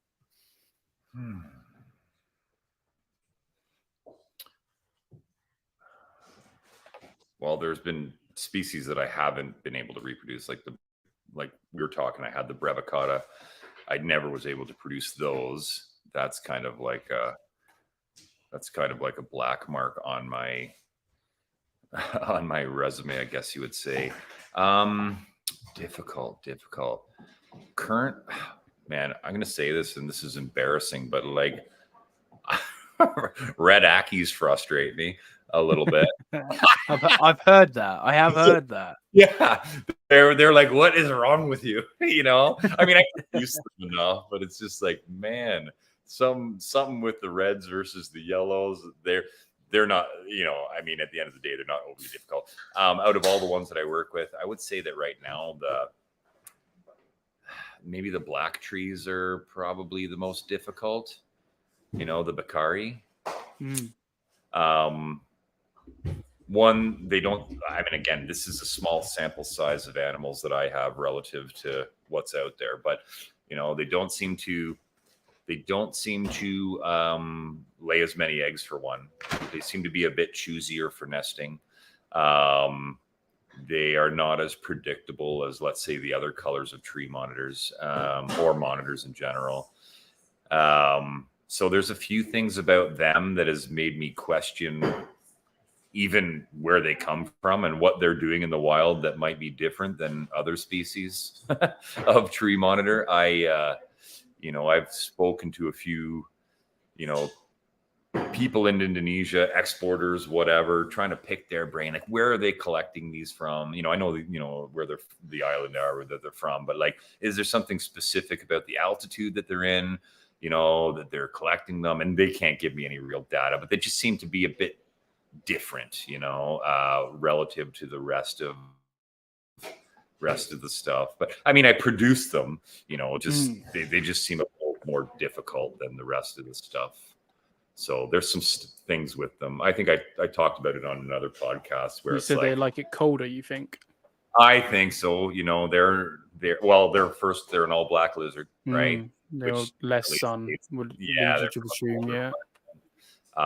You know, when the lights come on, they're out within a minute, then basking right away, where the other ones kind of meander out over the course of a half hour or so. And they have a high propensity to build fat compared to the other ones too, right? So they're a species that if you were going to say never, you know, not never, but like rarely feed rodent meals to or something, they would be one that I would be like, yeah, they're probably, you know, invertebrate eaters only, you know, in the wild. Yeah. So yeah, I mean, I everything that I work with and have worked with in the past, I've you know, for any length of time I've produced, but I would think they have posed the most challenges in terms of overcoming them, right? So and then you know, the only reason I figured some of this stuff out with them to get them breeding repetitively, right, and consistently, is, you know, talking to people that had success in the past, and then, you know, how'd you do and what'd you do, and like, oh, they, you know, sometimes these people don't even know what they did, and then I'm like listening to what they're telling me, and like, you know, it's like, talk to, he's like, yeah, my, you know, this guy that bred Bakari here, I mean, he's a good reptile keeper, and this was like 15 years ago. He knows his stuff too, but you know, he was like, this was years ago, I had my Bakari in my basement of my house. The basement of my house got to like low 60s at night, and like, and he's like, yeah, they would breed like crazy. I'm like, really? So you know, I started doing things like that, right, taking bits from his story, and noticing what I observe with them in terms of how they come out to quickly, and, you know, and kind of put those pieces together to get them breeding more readily. That's interesting you say that, because I hear a lot of people, Indicus keepers, they say, the few people that breed them say they get theirs down to low 60s for 3-ish months of the year through the winter. Basking spot's still the same year round, more or less. But obviously the ambience will drop naturally because the room's cooler. But they say that the Indicus need the drop. Otherwise they just don't, you keep them too hot, they don't breed. And my Indicus here, she gets a true winter. She goes down to 62, 63 degrees. She has heated water and a heated nest box, so if she wants a warm spot to sleep, she can. But she goes down to 16 degrees. And she even laid a clutch of eggs Christmas Day last year. So it's not even like they stop cycling through this period of, because I keep them drier in the winter as well, because obviously it scares the life out of me to have them wet and cold. So I spray her like once a week in this 2 to 3 month window. She still lays eggs. She still goes through. She still lays eggs. And she's on less food as well, because obviously the ambience are cooler. So you'd naturally think she's going to be a little bit more. And I'm not talking drastically like I would, for example, my Ackies. But if I'm feeding her 3 or 4 meals a week, I'm only taking that down to like 1 meal a week. Or she's getting predominantly bugs through this cooler period, nothing heavy, nothing that sits on her, no fish, no shrimp, no chick, nothing like that. So yeah, and she'll still cycle. So I do wonder if the Beckerai, because they're a roux, yeah? So I do wonder if they're maybe on like a higher altitude and they're a bit more. That was my main question, right? And that's why I tried to get that collection data, like where are these guys getting these things from, right? And I didn't really get any good info, because the guys that I was talking to just get them from the collectors. It's not like they're going out of their way to ask or whatever, right? But and just the fact that I find that they can actually, like you were talking about with the Indicus there, they can put on fat really easily, means that they you know, they probably have maybe a slower metabolism or whatever. 100%. So I've noticed that with Indicus, because people won't massively overfeed Indicus, because like today she had a chick. She had 2 chicks today, all chopped up, and she looks like a beach ball. And she's not a particularly big lizard, but for 2 chicks, that's a big meal for her, but it's not massive. But now I won't feed her for 8 days. That'll be it. She might get a few locusts and maybe a cockroach or 2, but she's not getting any higher protein food. But when I got her, she was fed nothing on rats, and she was mice, and she was chunky, like really chunky. And it took me the best part of 2 years to slim her right down. And I keep her hot on a basking spot, and she'll sit under 55 degrees. She'll sit under that like it's nothing. But where she's in a 6 foot tall, 6 foot wide, 4 foot deep, and she's about 27 inches total length. So she's in a big enclosure, so she can pretty much pick wherever she wants. And her favorite spot in the whole enclosure is about 24 degrees. And that's where she spends most of her time, is around 24 degrees. Which is currently roughly what my room's sitting at. So this fall season, this autumn season, is pretty much her most active season. because obviously I go through the motions of my room. I don't try too hard to fight it. So yeah, just kind of firing on that. I know they come from different places, not too far away, and mangroves being probably closer to the edges of the islands, they're going to be experiencing, I'd imagine, more wind, a bit more, I'm going to say seasonal variation, but of course not. But they're going to have that little bit more in the air, that bit more dewy atmosphere, that more chill that you would expect by the beach, whereas it's not sheltered inland where, for example, tree monitors might experience. Yeah. I don't know. I'll have to get over there one day and try and figure it, or get Chris Applin to take me loads of notes next time he goes. Right. Because who knows? Yeah. Well, I even had peacock monitors back in the day that I treated kind of similar to Ackies in terms of temperatures, and they did absolutely nothing until I cooled them right down. You know, so and they put on fat too. I found that's the thing. Yeah. Well, when I had them hot, it ramped up their metabolism, so they didn't put on fat as easily, right? They were burning it off, but they also weren't putting anything towards follicle development. And then the second that you cooled them down, their metabolism tamed down a bit, and they were able to put on a bit more weight, and then they would breed. But it's like a fine line, right? You got to get them at the right temperature, but then you can't still feed them the same way you would, right? You know, an Ackie, let's say. So, because yes, I've seen some really fat peacock monitors, right? So yeah, I saw a male recently. It was a Timorensis. He must have been 70 centimeters and like as round as my head. Like, he was huge, but disgustingly fat. And I was like, he's never going to breed for you. Like, he makes my Gil and I look like bloody Chris Hemsworth. Like, he was huge. But again, I think they have him too cold. Because obviously, like you say, you can have them too hot. The metabolism ramped up too high, but having them too cold and they just store it. So I think they were running them too cold. But again, it's not enough done with enough people, with enough fingers and enough pies to find the perfect. There's a couple of people over here doing Affenbergi quite well. Someone doing Timorensis, done them a few times. So they're kind of the ones that I'd be drawing from. And knowing what I messed up with my Timorensis last time, I'm going into maybe not Timorensis this time around, completely different, like completely different. And I'm going to see if it makes a difference. Time will tell.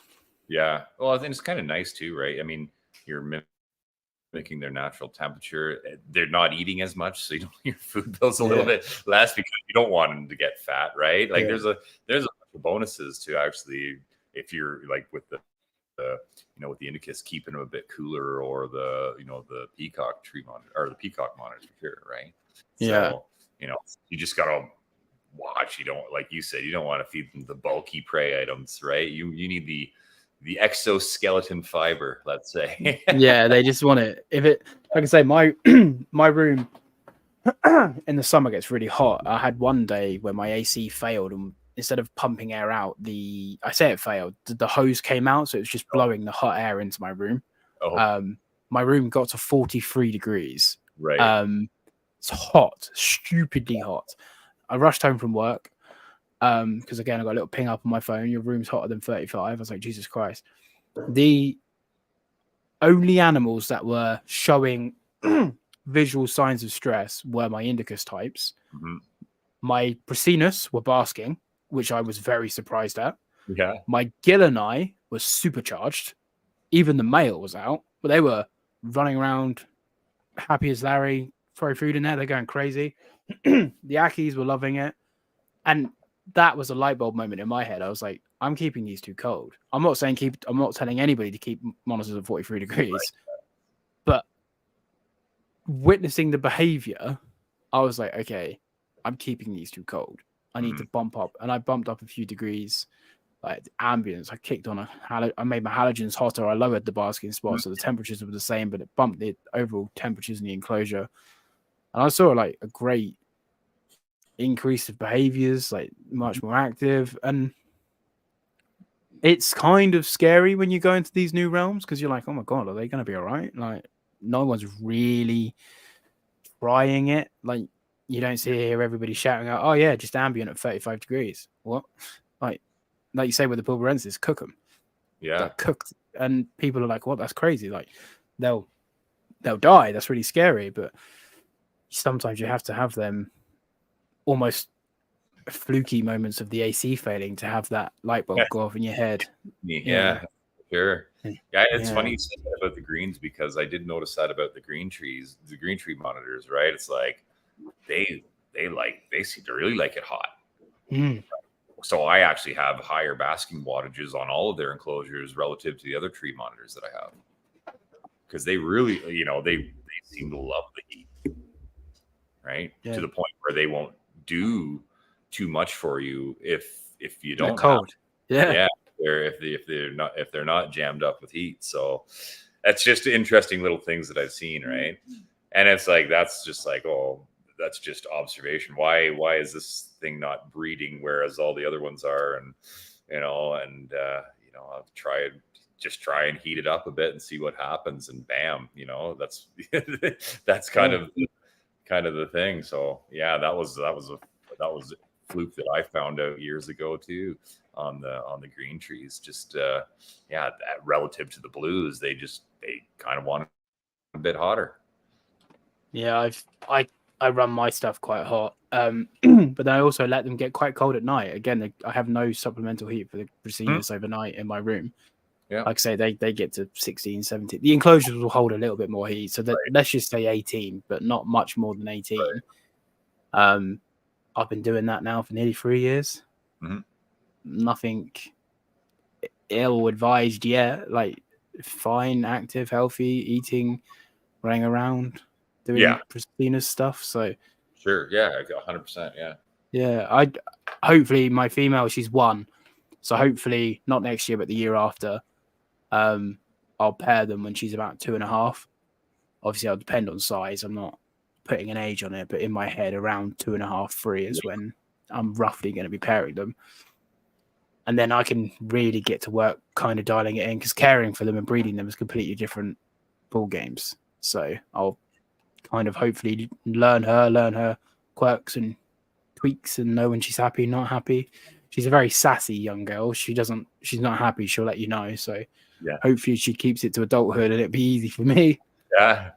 But yeah, again, there's no rush on that. I had that epiphany that just enjoy the ride, and now I know they can breed into their mid-teens.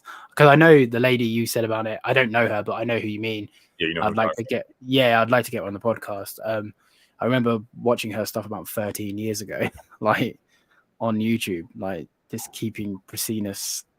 And yeah, that was one of the main channels that kind of, I was already in love with them anyway, but I remember watching her stuff like vividly. They're probably about the same person. Because you're looking at me confused. No. Sorry, I know, that's fine. No, we are. I think we are talking about the same person. Yeah. Yeah. Begins with a K or a C, but I think it's K. Catherine. Yeah, Catherine. Yeah. The reptile whisperer. Yeah. So. Yeah. Also, as well, completely random question off topic. What's the biggest clutch of Ackies either you've had or you've seen? I've had a clutch of 21 eggs in the past. Okay. I have the world record. What's that? I have the world record. Do you? Well, unofficially, I have 27. Oh. Yeah. Yeah. So I'm trying to find someone to beat it. No, I haven't beat it. Yeah, it's unofficial. I have it on video of like me digging the eggs up, but what I'm saying is obviously it's not in the Guinness Book of Records. But I have 27 eggs. My female Ackie, my one loathsome female Ackie, she produced 70 eggs in 90 days, maybe. 95 days, 70 eggs. Wow. And a clutch of those were slugs because I pulled the male. Gee. She Holy just fuck. laid. She's No wonder the Aki market's flooded. You got this. it's just me, yeah. This And I'm over here with standard. Gil and I as well. You wait until I get Prasinus. I'm gonna crash the market. Give me any Audacia. It's fine. Audacia, perfect. Right, okay, Brandon. I'm thinking of building a Kimberley enclosure. What would your go-to size for this? So, what size do you recommend for someone? Brad's Bioactive Builds is probably going to build a massive one anyway.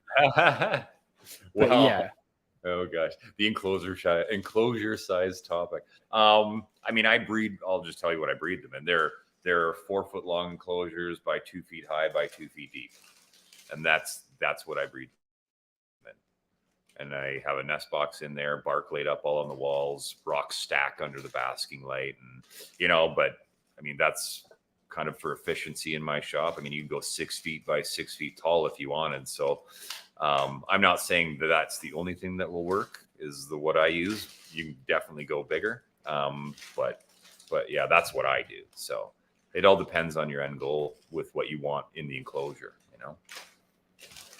Yeah, I'm kind of learning as I'm growing into enclosure sizes. A lot of it depends on the individual animal. For example, my mangrove monitor is incredibly active. I feel like she is deserving of a bigger enclosure. The Maruki Prasinus, or my male Gil and I, did absolutely nothing. So having a slightly smaller enclosure for that, when we say smaller in regards to what's deserving, how like long's a piece of string, but some animals are going to use every centimeter you give them. Other animals are going to have a favorite little cork tube and not move. Right. So adjust sort of as you were. I had a pair of Kims in a 4x2x3. They weren't quite fully grown, but they seem to be doing. So 4 long, 2 deep, 3 tall. They seem to be doing okay.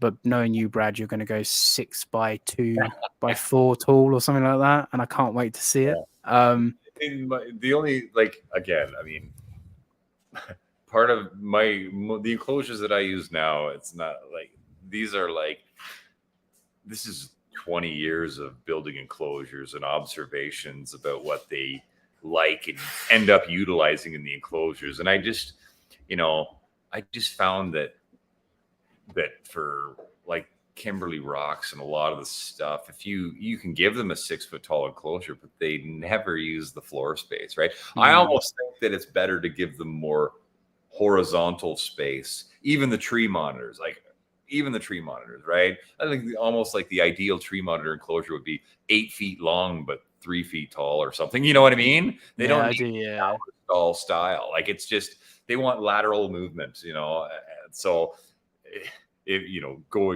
going forward, or if I would say what would I say for the ideal tree monitor enclosure, it wouldn't be 6 feet tall, right? I mean, it would, like for let's say a breeding operation, maybe 3 feet tall, but like just really long, so they can run back and forth. Because if you look at what they do, they're always in the upper echelons of the enclosure. So if they're never using the floor, then cut the floor off, right? Like I don't know. It's just my take on it. And I've been through the gamut of huge enclosures, small enclosures, just everything over 25 years of breeding monitors.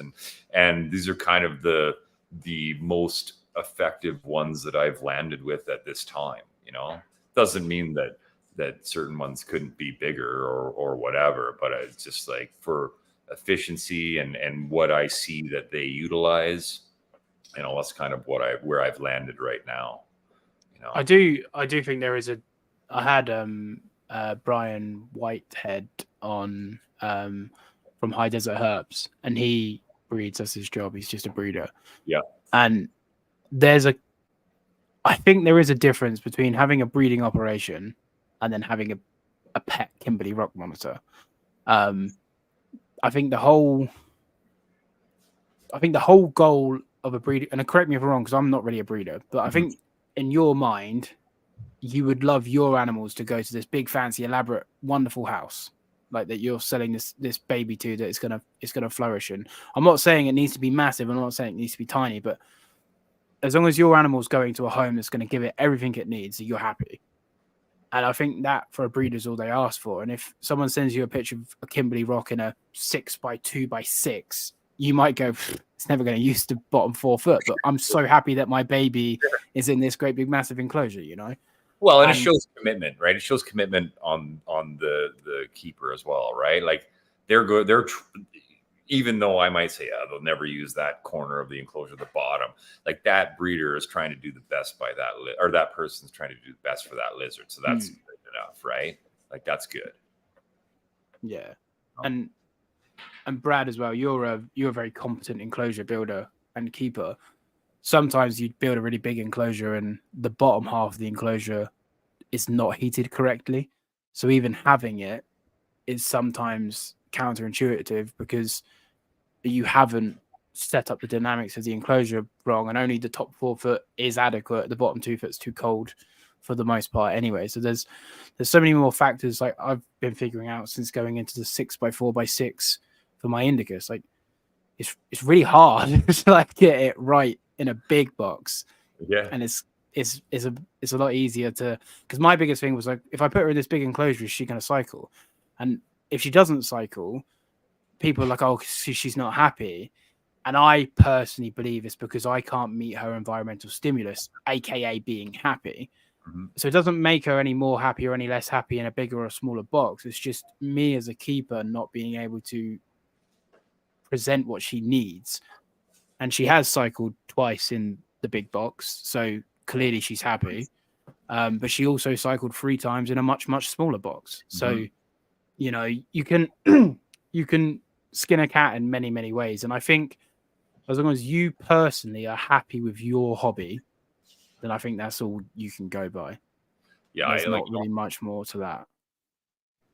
Yeah, I don't think nobody wants to see the animals that they own suffer or in distress or stressed at all, right? So it's like, never would I stick something in an enclosure that I didn't think it was going to be, you know, adequate for it and make it happy, so to speak, right? So, yeah, so that's kind of the deal with that. There's many ways to skin a cat, but yeah, so yeah. A couple last questions, everyone, and we're gonna start wrapping this up. Sure. So, Dan has asked, can you get all of the species that you breed to the UK and EU, knobtails or dacia? He knows that you can get tree monitors over. Yeah,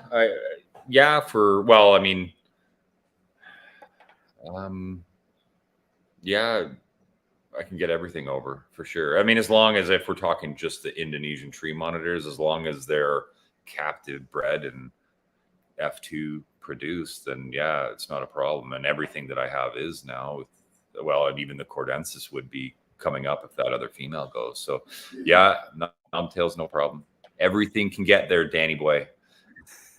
Except for you, Dan, not to you.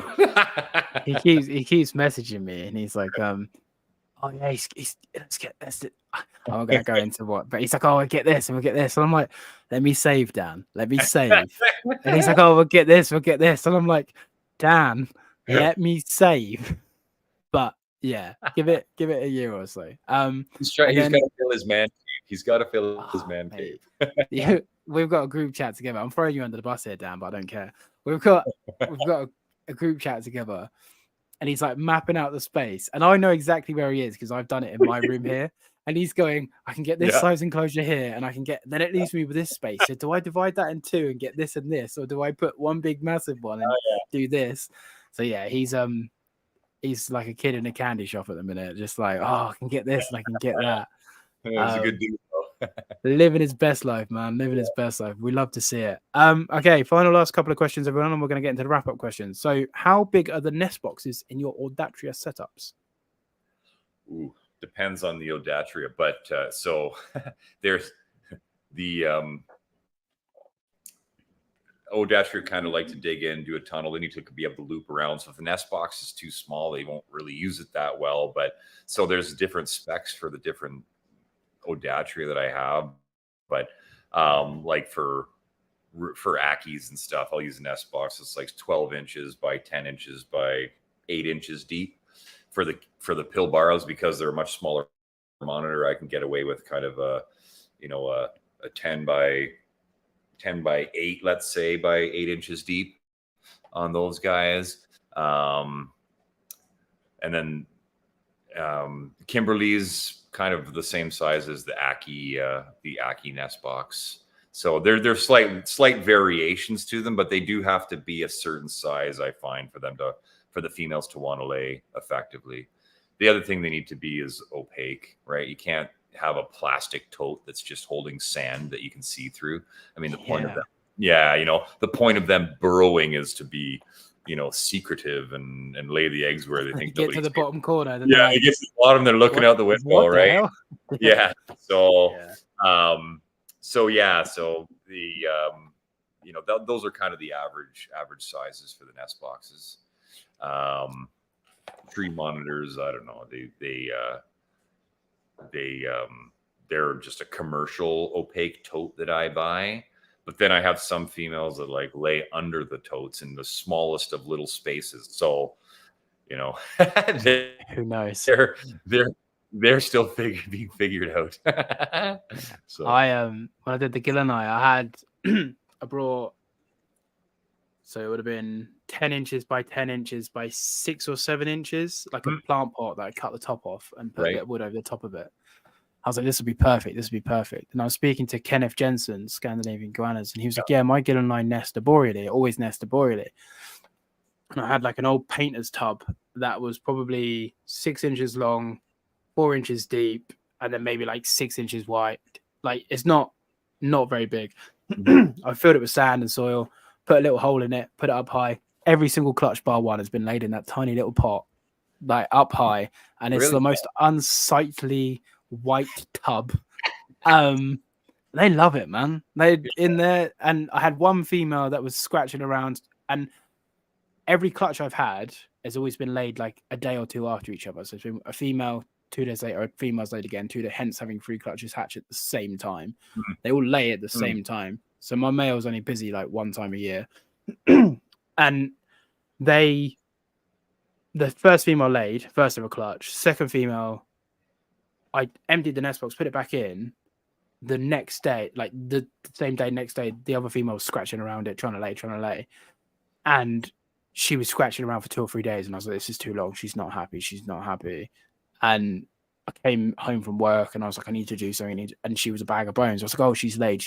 And there was tunnels all through the nest box, soil all thrown out. And she'd laid literally an inch under the surface on the lower nest box.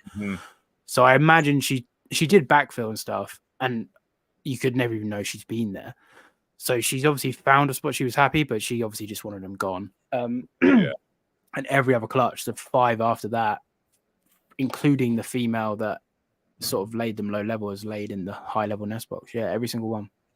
Wow. So that could be a tip as well for people listening that want gill and eye tips. My buddy. Yeah, arboreal. Like I say, I'll ping back and forth and I send a full lot of details, videos and pictures and stuff. But arboreal nest boxing, arboreal nest box. I don't know many people that are doing it, but I've had 7 clutches, 6 of which have been laid in the arboreal, and Kenneth's had countless clutches, never had any low level, always been arboreal. Okay. Which is really interesting. Yeah. But right, everyone, we are going to start wrapping up. I'd love to have you back on for a round 2 at some point. Absolutely. Who knows what will happen in round 2? But we have 2 little wrap-up questions at the end of this podcast. Sure. The first one is, what is your advice for someone starting the reptile hobby? Oh boy. Well, yeah. Again, the advice that was told to me, if you're thinking about getting something, choose something that you are genuinely interested in, not something that you think is a fad that's being followed, right? So choose something that you're genuinely interested in and then stick with it, right? Don't get frustrated after 6 months of nothing happening or a year or whatever. Stick with it, right? Remember why you got them, because you were interested in them, and stick with it. You'll learn. You eventually, you know, there's a high probability you'll figure it out if you keep working at it and tweaking things and changing things, right? Talk to people, and yeah, but ultimately, you know, don't get something because of a market trend or a morph trend or whatever, right? Those people lose interest in that stuff really quick, right? Pick something that you know, that you're genuinely interested in, and then go from there, you know. Yeah. Yeah, like I mean, I see it a lot with ball pythons, where you see like a lot of ball python guys that I know, they're almost just so mechanical about it. It's all about the dollars and cents and the new thing they got to get, and they've lost kind of. It's become The it's passion. not a Yeah. hobby. You know what I mean? So I'm not Yeah. picking on any one guy in particular, but just as a general sentiment, that's kind of what I see. You know, so yeah, Yeah. And I had the strange, like I say strange, it's not strange, but it is strange because it doesn't often happen. Had Ben's balls come over to my place today, Repti chat, and was going through all of my enclosures because he was unsure on what monitor he wanted. He was going through all my different stuff, and he basically, because he's unsure on sort of what monitor he wanted to get, I was like, just come over. I have the ones that you're interested in. Just come over. So he came to mine, sort of spent 3 hours here, got everything out, played with everything. And he's like, oh my God, wow, this is, oh my God, wow. And obviously I am very, very grateful of the collection that I have, but because they are mine, they just become part of the furniture. right.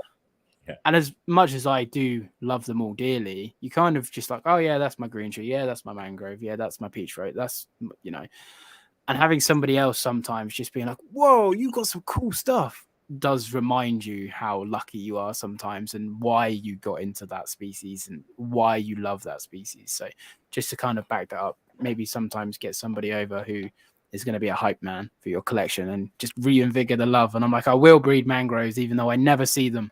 So yeah, you know, I say that all the time too, because I field a lot of questions from people that, you know, they bought their first Kimberly and they're really worried, or they're worried about their eggs and all this stuff. And you know, I take it for granted because you've been doing it so long and you've seen so many things, and it's like, nothing to worry about. But I always have to put myself in the position of the 20-year-old me that first got the Kimberleys, and I would be like so excited too. So I always appreciate that sentiment from the first time keeper, right? Like I know the place and I remember the place that they're coming from, right? And it's very, I always say, I know it's really, really hard to be patient because, you know, I can sit here and say, be patient with things because I have all sorts of other things on the go, and any one project is all consuming to me, right? But it's hard for that person with like their first pair of Kimberly. and that's all they have. Yeah. Yeah. So I say, I appreciate, you know, I know where you're coming from. I was that person, but trust me, you know, like just be patient. Leave him alone. What, you know, that thing. So like, I get that. You kind of take it, you kind of forget in your mind where you were at that point versus where you are now, right? And also you're just so much wiser to all the experiences that you've had. You know what will work out and what won't work out, so you're not as freaked out about things. But yeah, so all evidence based. I had my boss for work said, oh, do you want to start running the social media accounts? And I was like, yeah, cool, no worries. And I'm very grateful to have nearly 40,000 followers on Instagram. And I started on 0, like everybody else. And I put a lot of work and a lot of time in. So I started this fresh new electrical account where I have no idea of the landscape because I've never done it. And I'm that guy again.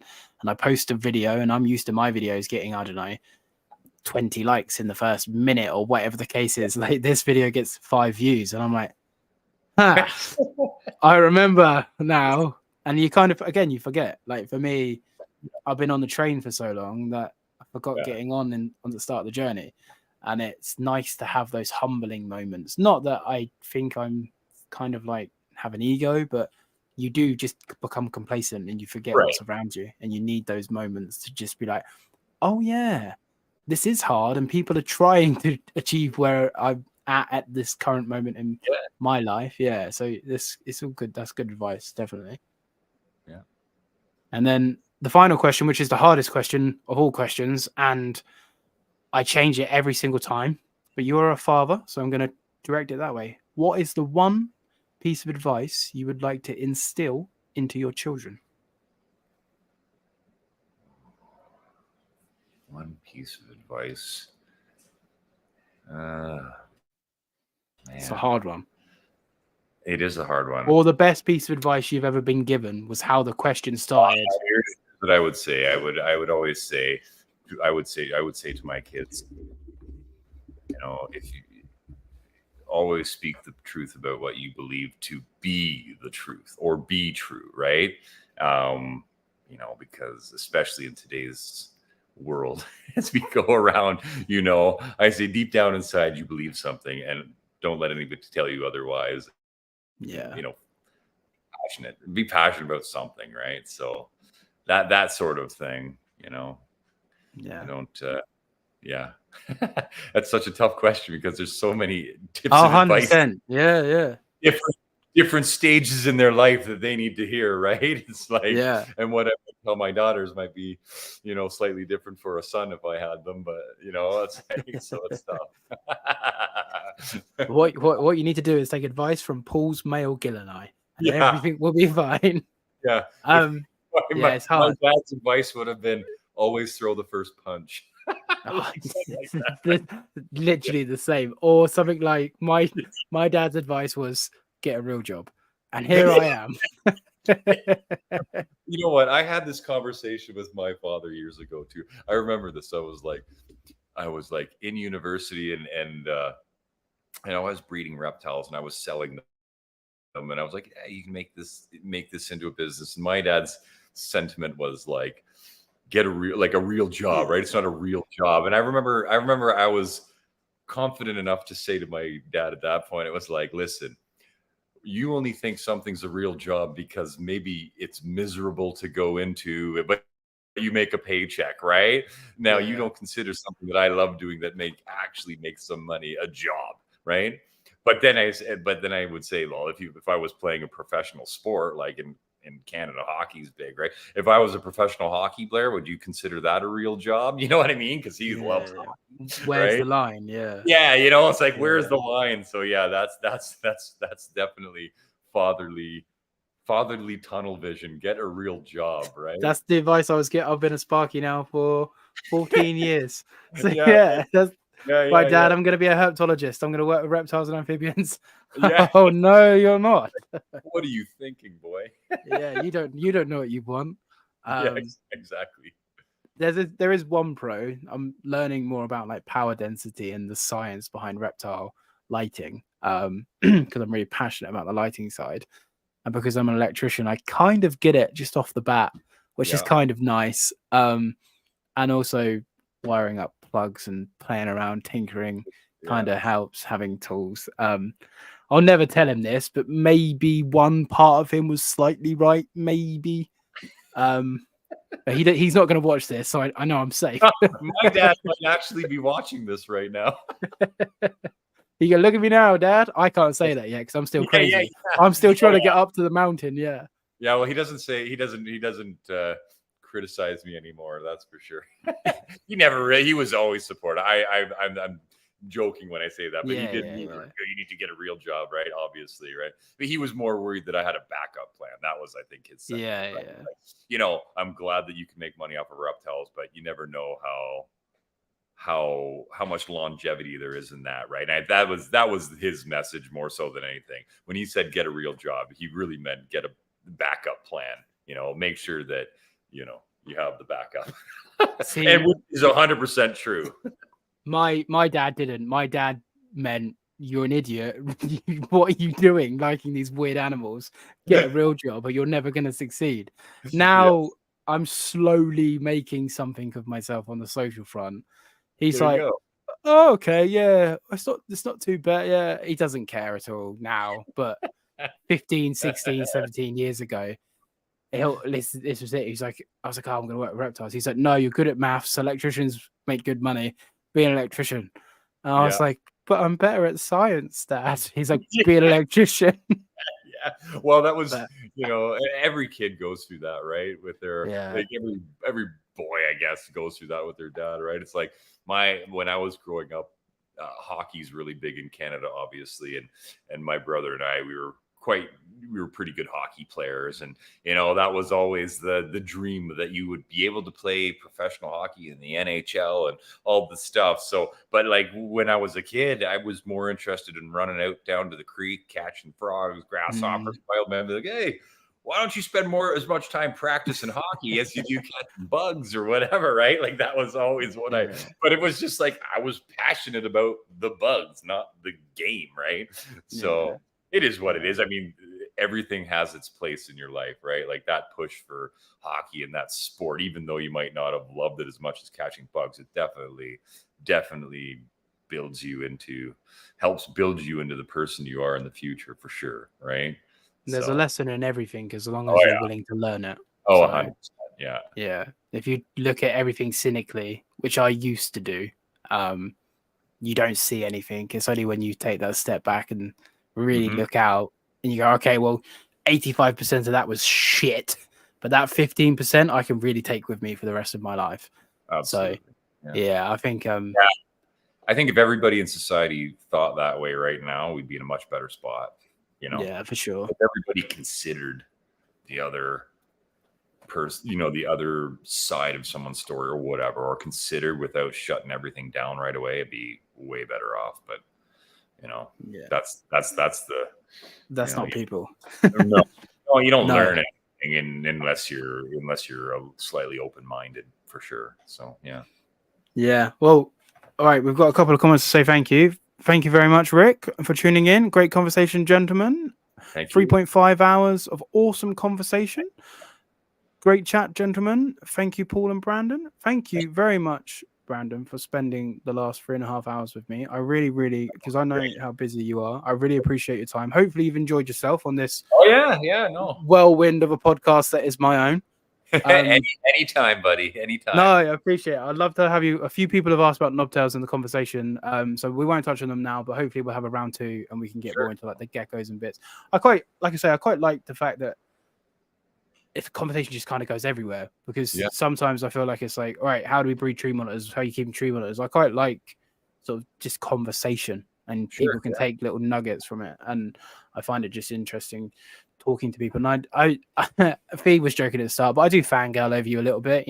You're a pioneer in the monitor breeding sort of that. Again, I don't want to. I do this little bit at the end where I kind of say nice things about the guest, and sometimes it's tricky because I'm not familiar with them and I've just sort of discovered them and I think their stuff's cool, and I'm like, oh, you've got really cool lizards. But from like listening to your podcast and bits and bobs like that, I had the impression that you had a similar mind to me where it almost ticks and you're like, all right, I need to do this and this is this and I feel like this. And it's kind of nice seeing someone with so much, let's deem it as success and stories, for someone like me that's just starting to climb the ladder to like look up towards and climb towards, so I appreciate you for that, because I'm sure many people feel the same, mate, but you probably don't see it. And people like yourself are generally paving the way for people like me to hopefully one day catch up, get the baton and carry on and pass it to the next generation. So I applaud you for that. And I thank you so much for your time today. It really means a lot to me.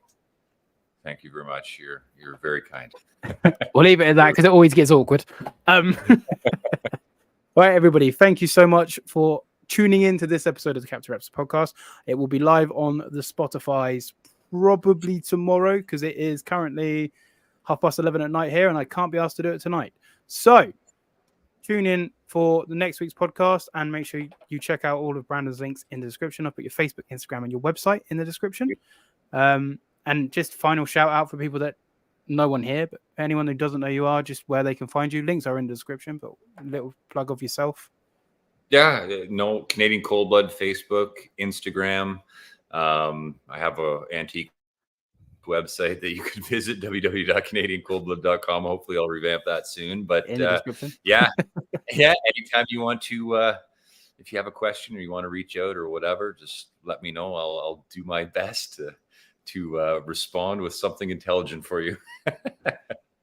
No, it's you're an incredibly lovely, humble man, and I was a little bit nervous to reach out to you, like I say, for no other reason other than just like fangirling. I was like, oh, he's probably so busy, and you've always been incredibly kind and pleasant to me in the small interactions we've had, and I've really, really enjoyed your time on this podcast, mate. So I'm looking forward to the relationship blossoming. Yeah, for sure, buddy.